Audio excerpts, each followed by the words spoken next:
여러분 안녕하십니까. 저는 독일문제연구소 소장 김동명 예비역 대령입니다. 지난해 그 통독 30주년을 맞아서 이제 독일 통일기원 그리고 바람직한 우리 한반도 통일 방안에 대해서 이제 특강을 이어오고 있는데, 여태까지 독일 통일에 대해서는 전부 이제 소개를 드렸고, 그 다음에 지난 시간까지 이제 우리 한반도 그 통일 여건, 안보 환경 이런 걸 전부 짚었습니다. 오늘부터는 이제 북한 그 팩타로 들어가서 과연 통일 관련해서 우리가 북한 문제를 어떻게 봐야 될 것이 하는 것에 대해서 여러분에게 이제 말씀을 드리고자 합니다.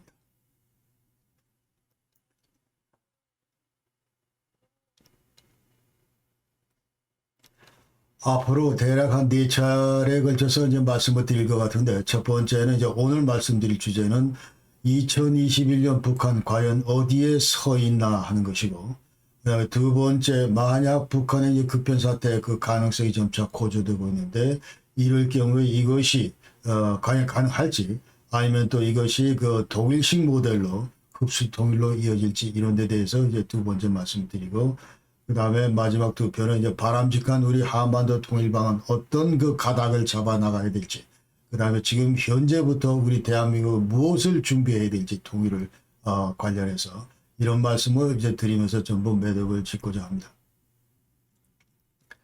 자, 오늘은 2021년 북한 어디에 서 있나입니다.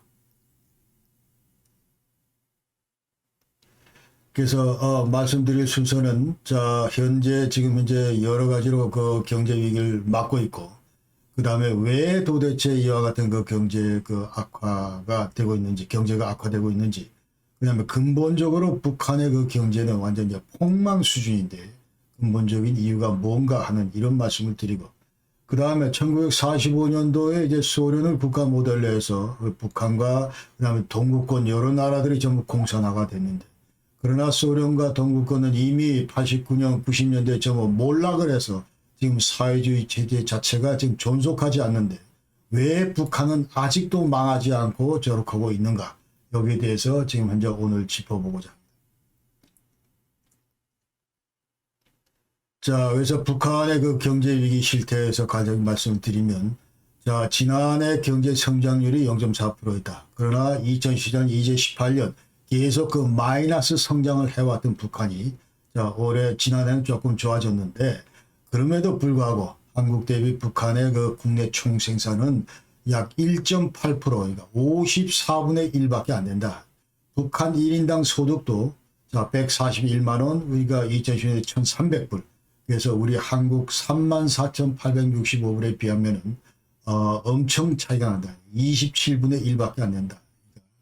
사실 어떻게 보면 북한 경제는 경제라고 할 수가 없는 그런 그 처참한 수준이다. 이렇게 말씀을 드릴 수 있습니다. 특히 올해 그 북한 경제가 완전히 총체적인 난국에 빠져 있는데, 이것은 무엇보다도 이제 유엔 제재 그 2397, 그러니까 2017년도에 그 당시에 이제 화성 15호 그 ICBM 발사하고 나서 유엔에서 내려진 그런 제재인데, 여기에 따라서 이제 완전히 한계에 도달했다. 이렇게 얘기할 수 있어요.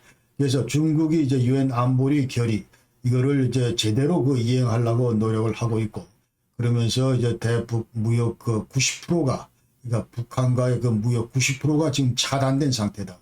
그 다음에 또 엎친 데 그 덮친 격으로 2020년 작년 1월 달에 이제 북중 그 국경이 폐쇄되면서 대중교육은 급격히 이제 더욱더 줄고 있다. 이렇게 얘기할 수 있습니다. 그 외에도 이제 유엔 제재, EU 제재, 그다음에 미국과 일본 제재 뭐 이런 것들로 해서 북한의 그 대외 거래는 거의 뭐 중단되다시피 했다. 이렇게 얘기를 할 수가 있고, 그다음에 남북 경협도 사실은 2010년 이후에 그 5.24 조치 이후에 거의 그 중단된 상태다. 이렇게 얘기할 수 있습니다.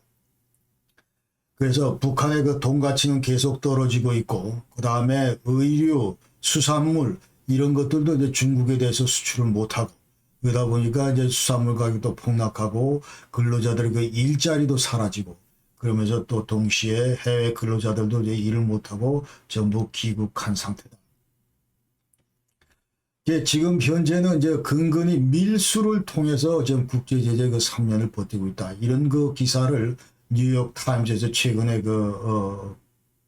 언급을 했는데, 여기에 따르면 이제 북한이 주요 그 수출품은 자 시계, 그러니까 시계도 이제 주요 부품들은 중국에서 다 수입해 와가지고 이것을 조립해서 그 파는 수준이고, 또 가발, 그다음에 동물들 모피, 그다음에 인형, 축구공 이런 것들 지금 팔아서 근근히 생계를 이어가고 있다. 그러니까 김정은이도 지난 1월 달에 그 노동당 그 8차 대회에서 자 현재 완전히 이실직고를 했습니다. 그러니까 모든 부문에서 지금 엄청나게 지금 우리의 기획과 비교할 때 미달된 상태다. 그런 얘기를 김정은이가 직접 했고, 그러면서 이제 근본적으로 북한이 그 경제가 이렇게 어려운 이유는 자 도표에서 나와 있는 대로 한마디로 이제 중앙 그 계획경제 체제 이것이 작동을 안 하고 있고, 그 다음에 그 네 가지 했다. 그러니까 자재가 부족하고 자본도 부족하고 그 다음에 에너지 부족, 식량 부족 이런 것들이 전부 맞물려서 돌아간다 그런 얘기입니다. 그러면서 특히 이제 올해 더 어려운 것은 자 아까 얘기 들은 그 유엔 제재, 그 국제 제재 이런 것들과 더불어 코로나19로 이제 북중 간의 그 국경이 지금 봉쇄되어 있는 상태고, 그 다음에 그 태풍 피해 등으로 해서 삼중고를 겪고 있다 이렇게 얘기할 수 있습니다. 먼저 만성적인 그 식량난이다. 그래서 지금 이번 8차 당대회 때 이제 심각한 그 식량난 사정을 김정은이가 언급을 했는데, 김정은이는 처음 취임하면서 예전에 할아버지가 얘기한 그 이밥에 무슨 뭐 고깃국 이런 것들을 이제 보장을 하고 더 이상 인민들의 그 허리띠를 졸라매지 않게 하겠다 뭐 이렇게 약속을 했음에도 불구하고 지금 그와는 전혀 그 동떨어진 그런 그 지금 현상들이 나타나고 있는 거죠. 그러니까 이번 당대에서 일찍이 있어 본 적이 없는 최악 중에 최악으로 계속된 난국이다 이런 표현을 썼고, 그러면서 이제 백성을 하늘같이 여긴다, 이민위천, 일심단결, 자력경생 뭐 이런 얘기들을 지금 하면서 지난 8차 당대회 때 그런 얘기를 했다는 것이죠. 그리고 그 최근 그 유엔 식량노복기구 FAO Food and Agriculture Organization 여기에 보고에 따르면은 올해 북한은 약 한 86만 톤의 그 식량이 부족하다. 그러니까 이건 북한 주민들이 그 3달간 그 먹을 그 식량인데 이런 것들이 부족하다는 얘기를 했고, 그래서 지금 직접적인 이와 같은 식량 부족의 이유가 코로나 사태 이후로 이제 북중 국경이 봉쇄되면서 약 20만 톤의 그 식량 수입이 지금 불가능해졌고, 그 다음에 핵개발 그 다른 그 제재로 인해서 국제사회 인도적 식량 지원이 약 한 10만 톤 정도 그 차질이 생겼다. 그런 얘기고, 그 다음에 자연재해로 인해서 이제 곡물 생산량도 전년 대비해서 약 한 5.2% 감소를 했다. 그런 얘기입니다. 그러면서 또 국경 봉쇄가 되면서 자 이제 장마당에서 모든 걸 끌어와야 되는데 자 이것이 이제 침체될 수밖에 없고, 그러면서 쌀 가격이 이제 급등했다. 그러니까 키로당 0.5, 0.6달러 정도 했었는데 지금은 0.9에서 1.4달러로 올라갔다. 그리고 식량난이 그 심각한 지역은 한경 남북도, 양강도, 자강도, 강원도 이런 데서 특히 더 그 어려움을 겪고 있다. 그런 얘기고. 그러나 현재의 상황은 식량이 어렵긴 하지만 그러나 고난의 행군 94년도, 97년도 이 당시의 그 식량 위기 수준에는 아직 도달하지 않았다. 이제 그렇게 전문가들은 얘기를 합니다. 그러니까 그 당시 95년도 같은 경우에 이제 국가 배급제가 완전히 그 중단이 됐기 때문에 그러면서 이제 아사자들이 속출했다. 그러니까 특히 그 어린아이들, 그러니까 홀로 그 서 없는 그 어린아이들이나 아니면 그 노약한 그 노인층들 이런 부류에서 이제 많은 그 사상자가 생겼고, 그러나 그 이후에는 이제 각자 도생에 전부 익숙해져 있기 때문에 지금은 많이 그래도 형편이 그 당시에 비해서 이제 나아졌다 이렇게 얘기를 합니다. 그러니까 장마당 장사를 통해서 아니면 접경지역 그 밀수를 통해서 아니면 지역 간의 그 물류 소통이나 또 소토지 이런 것들 통해서 이제 자체 그 식량 그 수급을 해왔다 그런 얘기죠. 그러면서 지금 현재 그 배급 수혜 대상은 당간부나 인민보안성 그리고 국가안전보위성 직원들, 군인들에 해당한다. 그 근본적으로 만성적인 그 식량난의 그 이유가 뭔가 하는 것이죠. 이제 그 근본적으로 부족한 경작지를 들 수가 있습니다. 북한은 이제 81%가 그 산악 지형이기 때문에 대단히 그 경작지가 부족하다. 그 다음에 자연재해가 또 그 가뭄이나 홍수, 태풍 이런 데에도 이제 취약하다. 그런 얘기고. 그 다음에 이 지금 사진에서 보시는 것이 이제 다락밭인데 북한의 그 이제 산양을 전부 보면은 이제 나무들이 없습니다. 전부 그 다락밭 이런 이제 다락밭을 그 개간하다가 완전히 이렇게 전부 나무들을 전부 잘라냈는데 이것은 그 당시에 김일성 이제 1976년도 김일성이가 이제 주체농부 배감해서 다락밭 그 조성 사업을 하게 되고 그러니까 지금 현재 많은 그 부분이 지금 산악 지형으로 되어 있기 때문에 이런 것들 전부 농지로 개간하자 이런 차원에서 전부 저런 식으로 이제 다락밭을 이제 만들었는데 이제 수확 이후에 이제 예컨대 비가 한번 오거나 하면은 모든 그 이 토사들이 전부 다 쓸려 내려오고 그러면서 그 이제 전부 하천 그 하상을 이제 높이게 되고 그러면서 이제 하천이 비가 왔다 하면 범람하게 되고 홍수로 이어지고 이와 같은 것들이 계속 지금 악순환되고 있다는 거죠. 그 외에도 이제 비료도 부족하고 농기구도 부족하다. 그것도 더 붙여서 이제 북한의 북한의 그 제재 가해지는 그런 제재 이런 것들로 지금 이제 완전히 사면 초과 상태다. 이제 그런 얘기를 할 수가 있습니다. 그래서 세계 식량 안보와 그 영양 수준 2021년 그 보고서가 최근에 나왔는데 여기에 이제 누가 작성한 거냐면 아까 얘기한 FAO, 그다음 World Food Program, 그다음에 WHO, Health Organization. 자, 여기서 이제 공동으로 작성한 그 보고서에 따르면은 영양 부족 그 인구가 북한 내 자, 작년까지 1천만 명이 증다. 그러니까 42% 정도가 총 인구의 42% 정도가 영양 부족 상태다. 그런 얘기를 하고 있고 그다음에 5살 미만의 그 아동 중에서 발육 부진아 이것은 전체 18% 해당 약 30만 명이 지금 이와 같이 그 발육 부진의 그 어려움을 겪고 있다. 그래서 지금 지구상에서 북한보다 못한 나라는 심각한 나라는 소말리아, 중앙아프리카 공화국, 하이티, 예멘 정도다. 얼마나 북한이 심각한가 하는 것을 이 식량난이 심각한 것을 우리에게 간접적으로 시사하고 있습니다. 자, 그 다음에 두 번째는 이제 물자난인데, 자, 지난해 그 유엔 보고서에 따르면 약 40%, 그러니까 1,000만 명 정도가 생필품 획득에 그 어려움을 겪고 있다. 이렇게 얘기를 했습니다. 그 다음에 국제사회 그 고강도 제재로 특히 그 물자난이 더 심각해지고 있고, 그 다음에 이와 같은 상황에서 이제 장마당 물가 이런 것들도 뛸 수밖에 없다. 그래서 주민들의 그 불만도 고조되고 있다. 이렇게 얘기할 수 있습니다. 자, 올 초에, 자, 2월 26일 그 MBC 보도인데, 러시아 외교관이, 자, 북한을, 자, 이렇게 실제로 이 도로를, 철길, 이거를 끌고 가면서, 얼마나 북한의 그 물자난이 심각한가 이런 것을 폭로한 영상이 있기 때문에 잠깐 한번, 보시고 가시겠습니다. 평양에 주재하던 러시아 대사관 관계자들이 직접 성수례를 밀면서 두만강 국경을 넘는 장면이 공개됐습니다. 코로나로 1년째 국경이 봉쇄가 되면서 생필품도 구하기 어려워졌고 더 이상 버티기가 힘들어졌기 때문입니다. 손영 기자가 전해드리겠습니다. 북한과 러시아 국경을 잇는 두만강 철길. 러시아 대사관 관계자들이 힘이 가득 실린 철길용 손수레를 밀며 달려옵니다. 북한을 벗어나 러시아 국경을 넘는 순간 환호성을 지르며 기뻐합니다.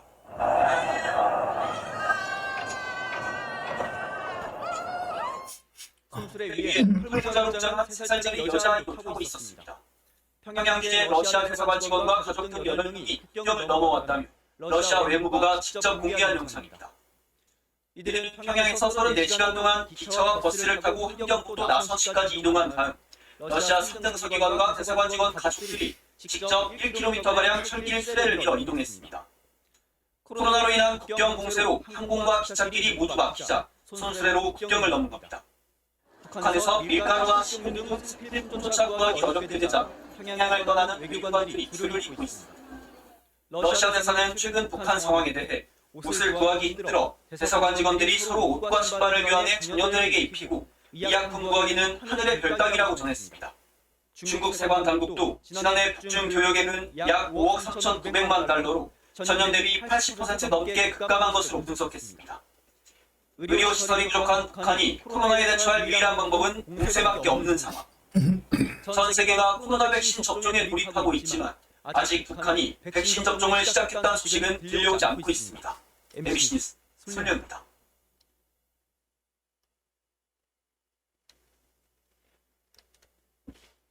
자, 이거 관련해서 지금 최근에 그 유엔 그 보고에 따르면은 북한은 지금 이제 코로나 뭐 3만 몇천 명을 전부 테스트를 했는데 지금 저 확진자가 한 명도 없다 이렇게 지금 보고를 했습니다.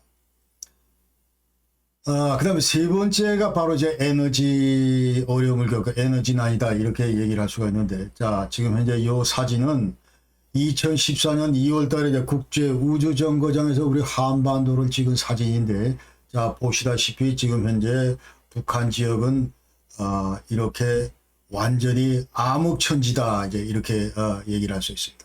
여기는 완전히 이제 암흑천지로 물들었고, 그 다음에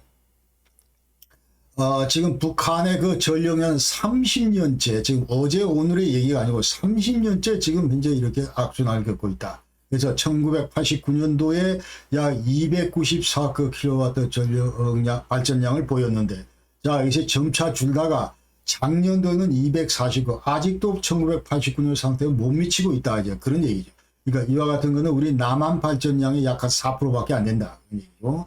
북한 주민의 26%만이 이제 전기를 사용하고 있다. CIA 그 보고에 따르면 그렇고, 그다음에 평양 주민의 한 반 정도는 소형 태양광 그 패널을 설치하고 있는 실정이다. 그래서 유엔 제재한 2397, 자, 이것은 2017년도 아까 얘기했던 화성 15 ICBM 발사 이후에 유엔이 내린 그 생션인데, 여기에 따르면은 대북 그 원유 공급은 이거는 400만 배럴로 제한을 합니다. 그리고 휘발유도 정제품 공급 상한선도 50만 배럴이다. 그러니까 이전보다 무려 75%가 감소를 했다. 이런 얘기. 그래서 중국도 또 유엔 제재를 따르면서 약 한 50만에서 100만 톤의 그 대북 원유 수출, 이것을 지금 중단한 상태다. 그래서 이제 석탄 생산량도 지속적으로 감소되고 있고, 그 다음에 가뭄으로 인해서 수력발전소의 역할도 이제 줄어들고 있고, 그러면서 아까 얘기대로 유가도 뛰고 있고, 자, 이러면서 전력 공급에 이제 제한을 초래하면서 모든 산업체의 그 생산시설 가동률, 이것도 저하되고 있고, 그러니까 작년 같은 경우는 30%밖에 안 된다, 이제 가동률이. 그렇게 돼 있고. 그리고 또 다른 그 팩터는 이제 우리 한국이 2007년부터 대북 송전을 했는데, 그러니까 약 한 10만 킬로와트급 그 변조소를 설치를 하고, 그 다음에 개성공단에 3만에서 4만 킬로 정도 이렇게 전력을 송출을 해 왔습니다만은, 여러분 잘 아시다시피 작년 6월 달에 이제 그 개성공단의 남북 공동연락 사무소, 이것을 북한이 일방적으로 폭발을 했 이후에 전기 공급이 지금 차단된 상태다. 그다음 네 번째로 이제 자본도 부족하다. 이제 정확하게 지금 북한의 외채 규모가 얼마인지 아무도 모릅니다. 그런데 이제 주요 채권국들은 자, 러시아, 중국, 일본, 한국 그 서방권이다. 이렇게 이제 다들 얘기를 하고 있고, 2017년도 그 보도에 따르면은 서방 채권 은행단으로부터 약 한 4조 원의 그 외채가 북한에 안고 있는데 한 푼도 상환하지 않았다. 이제 그런 얘기고. 그 다음에 2012년 9월 달에 러시아는 그 당시 이제 구소련 당시에 북한 외채가 110억 불에 그 달했는데, 자, 이 중에서 90%는 탕감을 하고, 그 다음에 10% 남은 10%는 이제 교육 분야, 보건 분야, 에너지 분야 그 전부 투자로 돌렸다. 이런 발표를 한 바가 있습니다. 자, 우리 대한민국도 북한에 여러 그 채널로 지금 우리가 차관을 줬는데 돈을 꿔줬는데 지금 한 푼도 받지 못하고 있다. 그러니까 식량, 자재, 장비, 경공업 차관 이런 것들을 무려 9억 3천만 불에 가까이 이제 그 전부 줬는데, 자, 이것은 이제 국정원 그리고 우리 외통위 그 제출 통일부 국감 답변 자료에 근거한 그 자료다. 보도다. 이렇게 이제 우리가 아셔야 되고, 자, 9억 불 이상 그 북한에 빌려줬지만 한 푼도 못 받고 있다. 그런 얘기입니다. 자, 요 사진에서 본 거는 이제 미화 US 그 100불 슈퍼 달러인데, 자, 유감스럽게도 북한이 이것을 이제 1989년도 이래로 지금 국제사회에 위조 지폐를 만들어서 통용을 시키고 있다. 그런 얘기. 그러면서 자, 짝퉁 당배도 만들고 이러면서 이제 연간 약 한 5억에서 7억 불 가까이 자, 이렇게 저 외화를 조달하고 있다. 이렇게 우리가 아셔야 됩니다. 그러니까 평성 인근에서 그 위패를 제조를 하고 있고, 특히 그 북한 외교관을 중심으로 이제 제3 세계권에서 이제 전부 이 위조 지폐를 유통시키고 있다. 가짜 담배, 미국 담배, 말보로나 무슨 말7 이런 것들도 이제 전부 가짜로 만들어서 이제 팔고 있다. 이게 북한의 지금 현 실태입니다. 유감스럽게도. 그 다음에 자, 그러면 북한 경제가 도대체 언제부터 내리막길을 걸었는가? 자, 이거를 역사적으로 간략히 고찰해 보면은, 자, 1970년 초까지만 해도 이제 북한 경제가 우리 남한보다 나았다. 그런 얘기를 이제 일반적으로 얘기를 합니다. 그리고, 자, 우리가 식민 그 통치를 당했을 때, 자, 일본은, 자, 북한에 대해서 이제 중공업을 육성을 시키고, 우리 남한 쪽으로는 이제 주로 농업을 이제 추진을 했고, 그래서 1920년도 중반에 이제 이와 같은 걸 했던 거예요. 그러니까 남농 북공이다. 이게 북한은 이제 중국. 왜냐하면은 이제 앞으로 일본 입장에서 자, 더 이상 앞으로 더 추가적으로 좀 만주로 진출을 해야 될 그런 필요성에 따라서 국가 이익에 따라서 이제 북한, 가까운 그 북한 지역에다 이제 중공업을 육성을 했다는 것이죠. 그래서 그 당시에는 이제 아시아권에서는 일본 다음으로 그 공업국가가 어디냐면 북한이었습니다. 그리고 50년대, 60년대는 우리 남한보다도 약 한 4배 정도 1인당 그 소득이 높았다. 그런 얘기를 하고. 그러나 1972년도에 드디어 남북한 간의 그 경제 역전이 일어났다. 이렇게 이제 우리가 얘기들 합니다. 북한 경제는 이제 60년대, 70년대, 80년대 자, 이때를 거치면서 이제 스태그네이션이다. 이제 완전히 그 정체된 상태였다. 이렇게 얘기를 하고. 그러나 1990년대 이후에 이제 소련 동구권이 몰락한 이래로 동서냉전이 이제 와해된 이래로 본격적으로 그 파탄 일로를 걸으면서 이른바 이제 크라이시스 단계에 들어갔다. 이제 90년부터. 그러면서 이런 그 크라이시스가 지금 30년째 지속되고 있다. 이렇게 우리가 정의할 수 있습니다.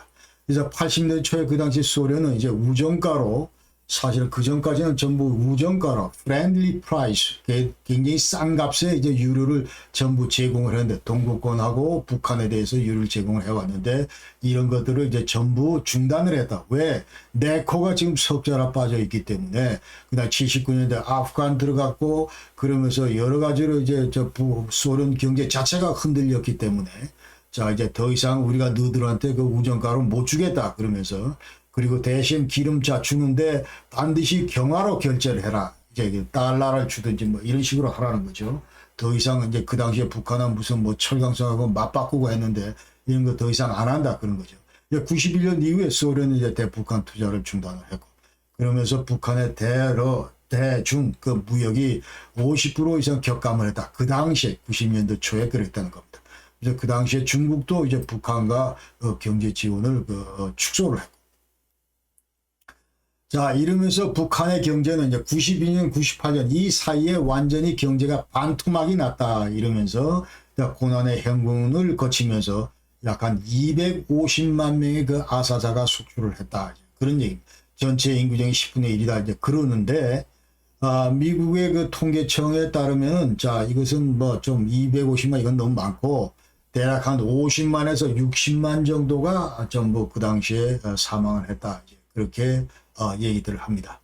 그래서 그 당시 이제 94년 7월 8일 김일성이가 죽고 나서 그 이후에 이제 김정일이가 들어서고 나서는 이제 자 뭔가 이런 어려움을 기한한 이런 것들을 전부 탈피를 해야 되겠다 해서 이제 대책을 세운 것이 국내 여행을 완화하고 그다음에 중국으로 일자리를 찾아서 너들 이동할 수 있다 이런 걸 허락을 하고 그다음에 자본주의 요소 일부를 도입하면서 이제 장마당도 허용을 하면서 그다음에 북중 교육이 활성화되고 때마침 남쪽에는 이제 김대중 정부가 야가 친북 성향의 그 김대중 정부가 들어서면서 이제 금강산 관광도 하고 뭐 이러면서 이제 경제가 조금 나아졌다. 2002년도에는 이제 경제관리 개선 조치라고 하는 것을 이제 내리면서 2002년 7월 1일 날 자 이와 같은 조치를 이제 펼치게 되는데 여기 따르면 이제 그 당시에 물가나 임금 이런 것들을 현실화하면서 대폭 인상을 했고. 예컨대 이제 쌀값 같은 건 키로당 550배를 인상을 했다. 이렇게 이제 되어 있습니다. 그리고 독립체사제 이런 것들을 이제 강화를 하고, 그다음에 그 당시까지만 해도 이제 식량이나 소비재, 주택 사용력 이런 데서 국가가 서페이션을 했는데 이런 것들을 이제 배제하고 이런 조치를 2000년 7월 달에 이제 내렸다는 거죠. 그다음에 2000년도 이제 개성공단을 가동을 시켰고, 그다음에 2009년도 이제 화폐 개혁을 했다. 그러니까 장마당에서 돈이 엄청 쏟아지는데 이런 것들을 이제 강제로 환수하기 위해서 사실상 이제 화폐 개혁을 했다. 그런 얘기죠. 그다음에 2013년도에 이제 김정은 들어서고 나서 자 22개 지역의 이제 경제개발구, 경제특구를 이제 신설을 했습니다. 나름대로 지금 현재 발버둥을 치는 겁니다. 자 이런 그 경제난으로부터 벗어나기 위해서. 그러나 북한 경제가 폭망하게 된 바로 근본적인 이유를 우리가 여기서 제대로 그 분석을 해야 된다, 지켜봐야 된다, 이런 말씀을 드리고 싶습니다. 자 이것은 근본적으로 북한이 45년부터 공산주의 체제를 도입했기 때문에 피할 수 없는 그와 같은 위기다. 이제 저는 그렇게 얘기를 합니다. 왜 소련이 망했고 동구권이 망했고 그 당시에 45년도에 소련을 국가 모델로 공산주의를 도입했던 모든 나라들이 지구상에서 전부 망해가는 것을 봤기 때문에 우리가 이 얘기를 반드시 짚고 해야 되겠다 하는 것이죠. 첫 번째, 46년 3월 달에 이제 북한은 마찬가지 스탈린에 의해서 이제 토지 개혁을 했습니다. 그러니까 지지로부터 무상으로 모든 토지들을 몰수하고, 그 다음 주민들에게 무상으로 전부 분배를 했습니다. 그러니까 토지를 완전 소유권을 준 게 아니고, 이제 토지 사용권만 준 것이죠. 자, 이게 그 당시에 토지 개혁 관련해서 이제 전부, 토지는 농민의 것 하면서 그 당시에 이제 포스터로 나와 있던 그런 그 장면이고, 그러면서 실제로 그 당시에 이제 일제 치하를 거쳤던 이제 농민, 노동자, 근로자 계층들을 엄청 환호했습니다. 이 토지 개혁에 대해서. 그래서 그 소설가 이기영이가 이제 개벽이란 그 소설에서 뭐라고 얘기를 하냐면은, 자, 토지를 농민들에게 값없이 나누어 준다니, 자, 세상에 이런 일도 있을까? 실로 이것은 고금에 처음 듣는 말이다. 뭐 이러면서. 아무리 변한다 하더라도 땅덩이가 떠나갈 줄은 몰랐다. 땅덩이가 떠나갈 줄은 몰랐다. 이런 얘기죠. 천지개벽 하기 전에야 그런 일이 없을 줄 알았는데 토지개혁이란 정말 눈에 안 보이는 개벽에서 하룻밤 사이에 이 세상을 뒤집어 엎었다. 이제 이런 그 표현이 있다고 합니다. 이 이기영이는 원래 충남 아산 사람인데 40년대 자진 월북을 했고, 그다음에 이 사람의 며느리가, 큰아들 부인이 바로 성혜림이다. 그러니까 김정남이 엄마죠. 그러니까 김정일이 동거녀인 성혜림이가 자기 이기영의 며느리다. 이제 그렇게 돼 있는데, 그러고 나서는 이제 아들이 성혜림을 뺏기고 나서부터는 이제 작품 활동을 안 했다. 이제 그런 얘기들을 하는 것을 제가 본 적이 있습니다. 그러나 토지개혁 실상을 제대로 들여다보면 토지는 근본적으로 주민들의 그 소유 대상이 아니다. 소유 대상이 아니고 완전히 당이 그야말로 전부 갈취를 한 거다. 그렇게 해요. 그래서 농민들은 예컨대 이제 농사를 지어가지고 수확물의 60에서 70%를 전부 당하고 국가에 반납을 했다. 그런 거죠. 그러니까 공식적으로 이제 현물세 25%만 내면 되는데 그 외에 이제 당이 이런 여러 가지 명분을 붙여가지고 전부 뜯어냈다는 것입니다. 애국미, 헌납운동이라든지 뭐 이런 것들을 통해서 그래서 약 한 60-70%를 전부 걷어갔다. 그러니까 농민들이 더 이상 농사를 제대로 지어볼 그런 인센티브가 없어졌다. 이제 그런 얘기죠. 자, 그러다 보니까 이제 58년도 그 국가가 토지를 완전히 이제 뺏어서 국가 소유로 전부 전환시킵니다. 그러면서 이제 집단 농장 이런 걸 만들어서 전부 여기다가 이제 주민들을 전부 끌어들입니다. 그래서 이러면서 농민들은 이제 완전히 농노로 전락을 했다. 그래서 해방 이후에 토지 개혁하니까 총독부나 지지로부터 해방이 됐다 좋아했는데 그러나 눈 떠보니까 전체주의 국가에 완전히 예속된 그런 그 상황이었다 하는 것을 우리가 객관적으로 알아야 됩니다. 자, 두 번째는 국유화입니다. 국유화고, 그래서 46년 8월 달에 이제 중요산업 국유화령을 이제 발표를 했고, 그 다음에 모든 그 공업시설을 국유화를 하고, 그 다음에 근본적으로 이제 개인은 땅이나 공장집 이런 것들을 그 소유를 못하게 되어 있습니다. 그리고 일본인들이 그 식민 당시에 이제 식민 통치 당시에 그 가지고 있던 모든 그 기속 재산들, 예컨대 교통통신 일본인 개인 소유 그 기업체 이런 것들은 전부 이제 당이 다 뺏었고, 그러면서 자 여기에 대해서 이제 땅이나 공장이나 집을 갖고 있던 그야말로 그 유산 계급들, 북한 주민 한 100만 명이 자 이와 같은 그 국유화 조치에 아니면 토지개혁 조치에 이제 그 분노해서 전부 월남을 했다. 그다음 46년, 47년 사이에 한 100만 명 가까이가 월남을 했다. 그래서 또 그 재산 몰수에 대해서 만약 반발을 할 경우에 북한에서는 이제 친일파 딱지를 붙여서 민족 방역자다 이렇게 그 낙인을 찍으면서 전부 탄압을 했다. 그런 얘기죠. 그러니까 친일파라고는 실제 그 일본을 위해서 뭐 일했다 이런 그 각은 상관이 없고, 그야말로 우리가 지금 공사나 혁명을 하려고 그러는데 거기에 대해서 반대를 할 경우에 그래서 완전히 이제 그 반역자다, 이렇게 민족 반역자다, 어떤 형태로 친일파다 이런 식으로 딱지를 붙였다는 것이죠.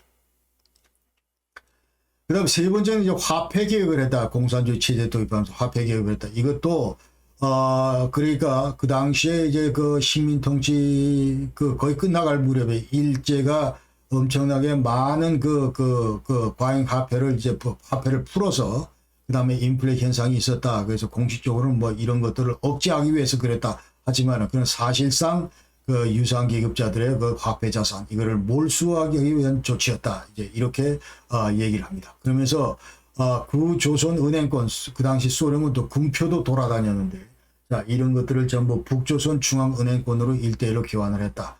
그러면서 이제 완전히 환수된 과거 조선 은행권 이거는 이제 쓸모가 없기 때문에 자, 예, 그 당시에 그 북한 간첩 남노당 이런 그 활동 자금으로 전부 활용을 했다. 그리고 성시백이는 남한 내에서 이 북한에서 보내준 이와 같은 구조선 은행권으로 이제 남한의 언론사들을 그 구매를 했다.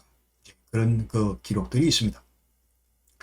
자, 이와 같이 그 공산주의 체제를 그 도입하면서 이제 파생했던 여러 가지 그 정책 조치들, 여기는 토지개혁, 국유화, 화폐개혁 이런 것들은 유산계급의 그 물적 토대를 완전히 박탈을 하고 그다음에 화폐 자산을 수탈하기 위한 그러면서 이제 완전히 공산의 기반을 구축한 그러한 조치들이었다. 이렇게 우리가 객관적으로 평가를 해야 된다. 그 다음에 네 번째로 그럼 북한 경제가 그 폭망한 근본적인 이유가 뭔가 하는 거에서 자 사회주의 계획경제 이것이 체제가 완전히 작동을 안 한다 하는 것이죠. 그러니까 이 작동이 이제 완전 하면서 국가 경제가 완전 마비됐다 하는 것이죠. 그러니까 국가가 모든 경제를 기획하고 공급을 하고 배급을 책임지고 이러한 것들이 이제 근본적으로 불가능하다 하는 것이 이제 입증됐다 하는 것입니다. 그러니까 국가가 산업의 성격도 역할도 규정을 하고 그다음 모든 그 가격도 결정하고 생필품도 지원하고 그리고 인민들에게 주택도 책임지는 이와 같은 그러니까 이데알 그냥 완전히 그 이상적인 그러한 제도 자체가 사실은 실현되기 어렵다 하는 것이죠. 그래서 이제 그 공산주의자들은 이제 경제 자체를 이제 정치적인 목적, 그 공산 사회를 달성하기 위한 이제 국가의 도구로 이런 게 이제 생각했다 하는 것이고, 자 이와 같은 것들이 이제 사회주의 그 계획경제 체제가 60년, 70년대 이미 비효율성이 이제 나타났고, 그다음에서 이제 중공업에 집중하고, 그다음 상대적으로 소비의 산업은 이제 전부 등한시하고. 이런 그 문제점들이 이제 서서히 그 부각되기 시작했다는 것이죠.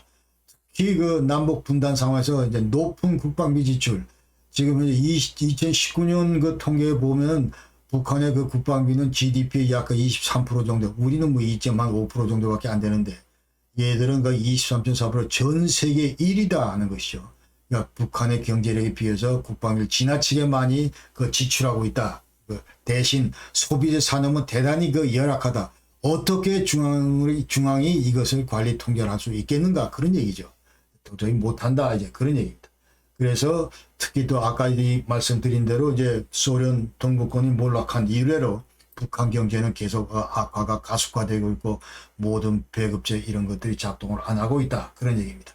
그러면서 이제 아사자가 만약 생기니까 자 이제 각자 도생 알아서 살아나가라 이제 그런 얘기죠. 이런 의미에서 자, 인민경제 시스템, 북한의 그 인민경제 시스템은 지금 완전히 100% 와해가 됐다. 이렇게 우리가 정의할 수 있습니다.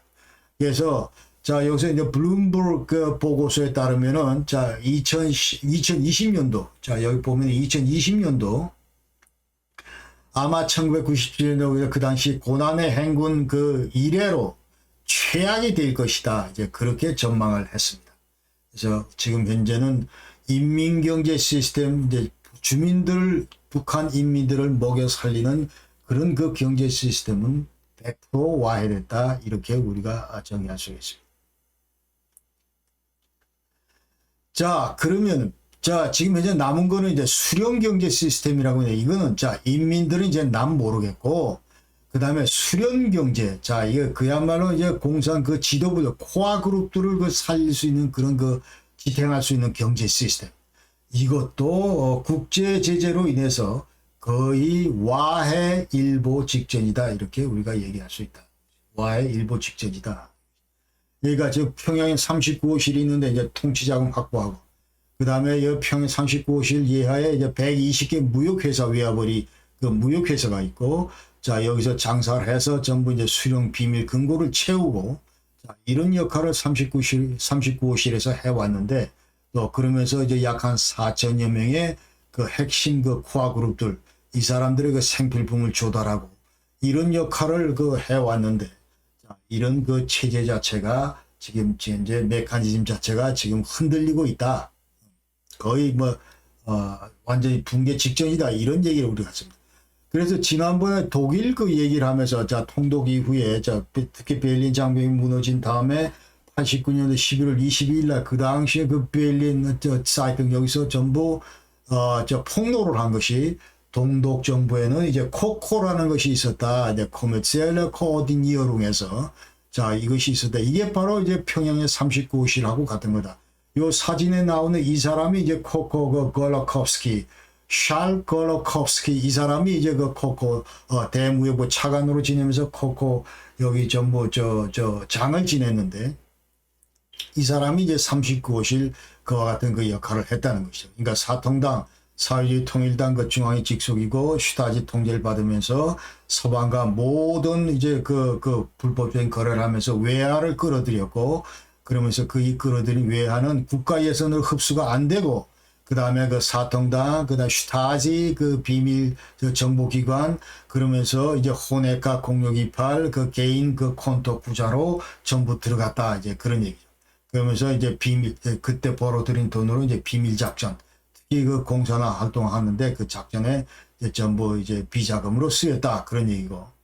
그 다음에 이 마찬가지로 요 밑에도 여러 개 그 기업이 있었고, 그 다음에 서방의 그 초호화 상품, 누구를 위해서?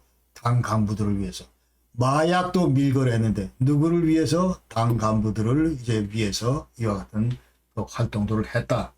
똑같이 39호실도 지금 이런 활동을 해왔는데, 그러나 이마저 이제 수령경제 시스템도 저희 마비 상태다. 이런 얘기를 우리가 할 수 있다.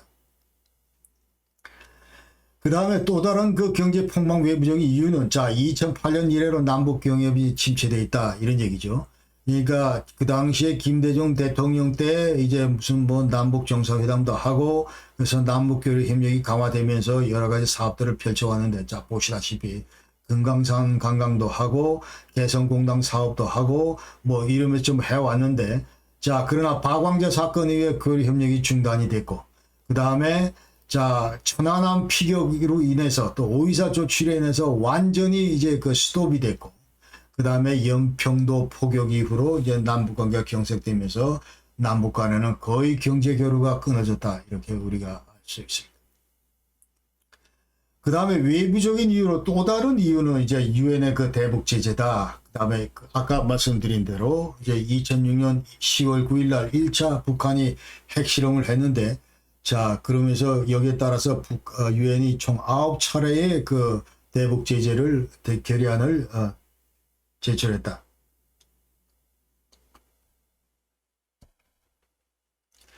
여기에 따라서 이제 광물이나 그 수산물 수출도 못하고, 또 원유 수입도 못하고, 그리고 금융 거래 이런 것들 전부 못하게 됐다. 이런 얘기입니다. 자, 그 외에도 이제 EU도 마찬가지로 이제 그 대북 제재를 내리고 있다. 2017년도에. 그러면서 이제 핵물질이나 대량 살상 무기, 자, 이런 것들 제3국에다가 이제 증여하지 말고 또 여기에 따라서 이제 전부 관련된 그 두알유스 물질들 이런 거 교육도 하지 말고. 그 다음에 너들 그 철광석, 이런 거 전부 수출이 금지. 그 다음에 농수산물 섬유유로 이런 것도 수출이 금지. 그 EU도 나름대로 북한에서 큰 시장인데 이런 것들을 전부 지금 못하게 됐다니. 또 은행거래, 금융거래 이런 것도 못하게 돼 있고. 자, 그러면서 이제 북한인들 취업, 고용 이런 것도 못하게 돼 있다. 그 외에도 이제 일본, 미국 이런 나라들도 이제 전부 북한에 대해서 추가 별도 그 제재를 가하고 있다. 이렇게 우리가 아셔야 됩니다. 자, 그러니까 완전히 사면초가다 북한은. 그러면서 지금 망하지 않을 수가 없다. 이제 경제적으로 이렇게 우리가 봐야 된다는 것이.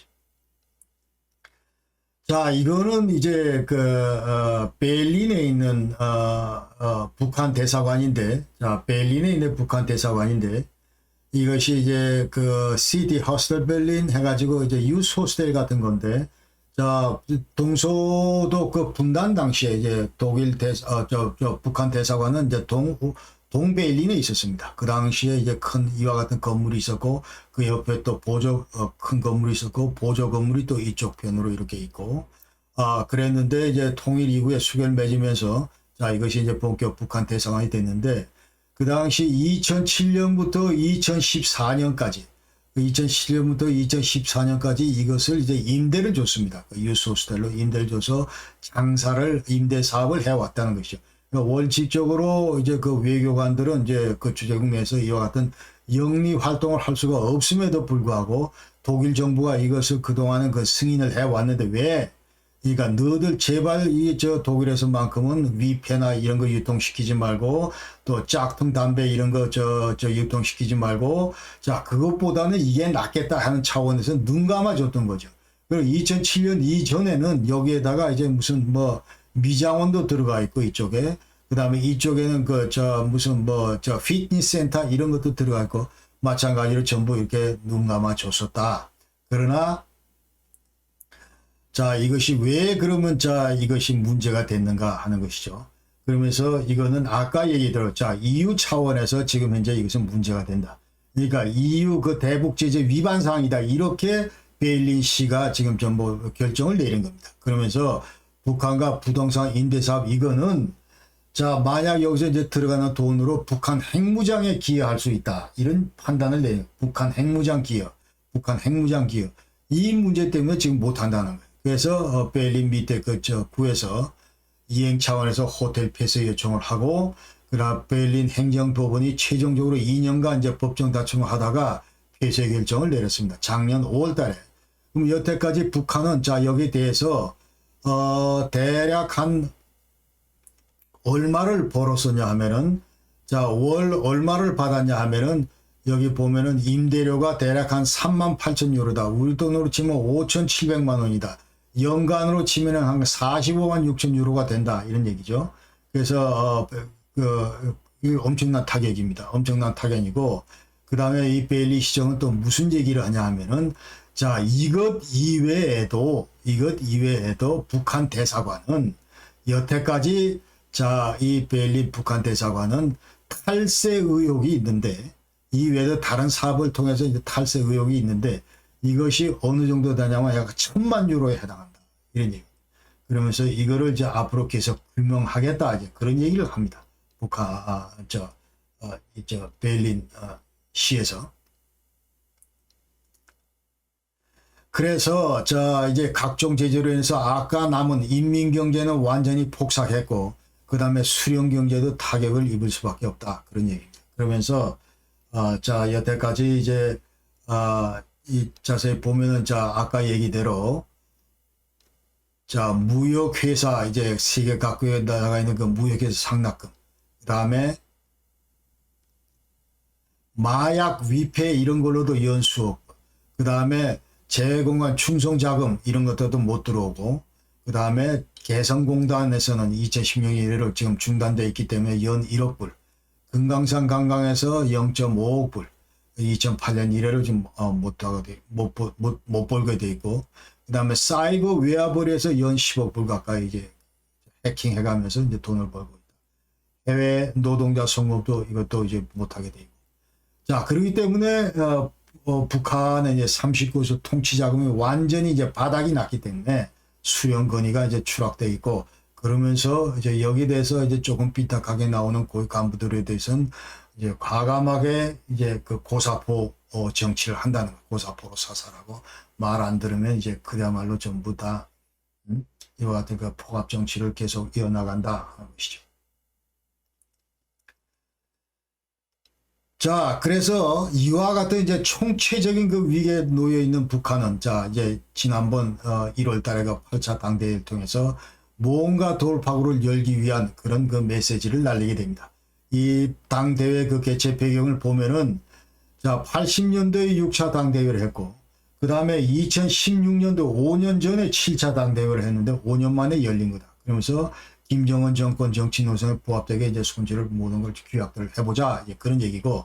자, 여기 신설된 내용을 보면은 제1비서직을 이제 만들었다. 제1비서직을.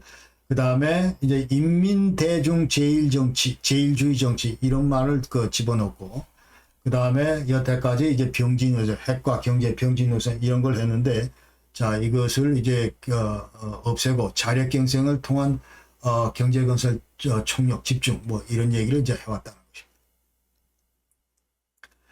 그러면서 이제 김일성, 김정일 주의와 이런 것들을 지금 얘기를 하고 있는데, 주체 사상에 기초한 당의 최고 강령으로 이제 성문화를 했고, 그다음에 영도 방식에 있어서 주체, 성군, 전대의 전직 선대의 그 색채가 과도하게 규정되어 있는 것을 정리를 했다. 그러니까 지금 완전히 보는 사람들로, 우리들은 뭐 보면은 완전히 그 정말 이해가 안 가는 그런 그 역겨운 표현들이 많은데, 이런 것들을 요번에 많이 그 삭제를 했습니다. 그러니까 예컨대 경의하는 무슨 김정은 동지는 조선노동당을 위대한 김일성 동지와 무슨 김정일 동지의 당으로 강화 발전시키고, 그다음에 주체 생명을 최후했으니 그것은 조동농단과 조선 인민의 위대한 영도자이시다. 뭐 이런 것도 좀 삭제를 했다. 그 다음에 성군 정치 이런 것들 전부 삭제를 했다. 그런 거죠. 그 다음에 김정은을 이제 위원장에서, 국무위원장에서 이제 총비서로 그 명칭을 이제 바꿨고, 그러면서 김정은은 이제 공화국의 무력을 지휘하고 당이 변함없이 보호하고 충성해야 될 그런 대상이다. 이런 얘기를 이제 했습니다. 그리고 민족 해방 민주주의 혁명 이걸 삭제를 했고, 그 다음에 남조선 혁명의 근간 통일론 이런 것들은 전혀 언급을 하지 않고 있다. 그런 얘기. 그래서 그러나 핵무력 이런 것들은 계속 그 핵무력, 핵무장, 고도화 이거는 지속적으로 우리가 하겠다. 그런 얘기를 이제 했고, 그러면서 이제 사회의 그 자주적 민주적 발전 이런 얘기를 하면서 인민대중 제일주의 정치 이런 걸 하겠다. 그렇게 얘기를 했습니다. 그래서 자, 이제 남북관계 또 이제 개선이 이게 불투명하다 그런 얘기를 하면서, 자, 우리 한국에 대해서는 이제 남한의 첨단 군사 장비 이제 미국으로부터 이런 거 들여오지 말고, 예컨대 사드 같은 거 들여오지 말고, 그 다음에 한미 그 연합훈련 이런 것도 전부 중지하라 이제 이런 요구를 했고, 그러면 내부적으로 이제 당 조직이나 당원들 그 차원에서 이제 당 차원에서 이제 검열, 그 다음에 이 감시 기능 이런 것들을 강화하겠다. 그러니까 상당히 지금 내부적으로 부패해 있고 기강이 해이돼 있다. 이런 걸 이제 간접적으로 시사를 하는데, 자, 이런 기능들을 강화시키겠다. 이제 그런 얘기를 하면서 앞으로 북한의 그 핵심 그 권력 기구는 당 중앙위 정치국이다. 그 다음에 당 중앙위 정치국 상무위원들이다. 여기 4명이 이제 완전 최고 엘리트다. 그러니까 제자측의 최용해, 그 다음에 리병철, 그 다음에 김덕훈, 조영원 이 사람들 4사람이 이제 최고 엘리트고, 아까 얘기대로 이제 감시 기능을 강화하겠다고 했는데 당 중앙 검사위원회 이 3개의 기구가 앞으로 이제 북한의 그 핵심 기구가 될 것이다. 이렇게 우리가 예상할 수 있습니다. 자, 그러면 요번 8차 당대회는 당 대회에서 나와 있는 이와 같은 그 화려한 용어들을 우리가 볼 때 지금 현재 우리는 저 대한민국에서 이제 많은 언론들에서 지금 나와 있는 학자들이 얘기는 북한 전문가들이 얘기는 자 북한이 이제 그야말로 민주국가로 정상국가로 이제 변모하는 것이다 이런 그 얘기들을 많이 하고 그런데 과연 그런가 이제 그거를 제가 지금 한번 짚어보겠습니다. 그래서 8차 당대에서 무슨 얘기를 하면 자 주체 사상이나 성군 사상이나 성군 정치나 아니면 1인 체제 개인 숭배적인 그런 용어 이런 것들을 거의 배제를 했다. 그렇기 때문에 수령 이런 것들을 신격화하는 이런 같은 그 과거 그 논지와는 완전히 그 탈피를 했다. 이제 그런 얘기들을 이제 하는데 과연 그런가 하는 것들을 우리가 지금 여기서 지금 우리가 제기할 수 있는 질문은 북한은 그럼 공산주의 사회 건설 이 코스를 수정한 거냐? 아니면 왕조 체제에서 이제 정상국가로 변신하는 거냐? 그런 몸부림으로 우리가 봐야 되느냐? 이제 그런 얘기입니다. 그런 얘기인데, 자, 저는 그렇지 않다고 생각합니다. 지금 요번 이제 당대에서 나와 있는 데를 보면은, 자, 이 공산주의 사회 건설 목표 이건 불변이다. 그 다음에, 자, 조선노동당 국정 중심의 국정 장악 이것도 불변이다. 그리고 막스 레닌주의 혁명적 원칙을 견지한다 이런 내용을 분명히 거론하고 있기 때문에 자 이와 같은 우리가 그 무슨 뭐 정상국가로 우째 변신하고 있다 이런 그 추정은 함부로 하면 안 되겠다 이제 그런 얘기고. 자 두 번째는 그 다음에 자 그러면 이걸 우리가 어떻게 해석이 되는가?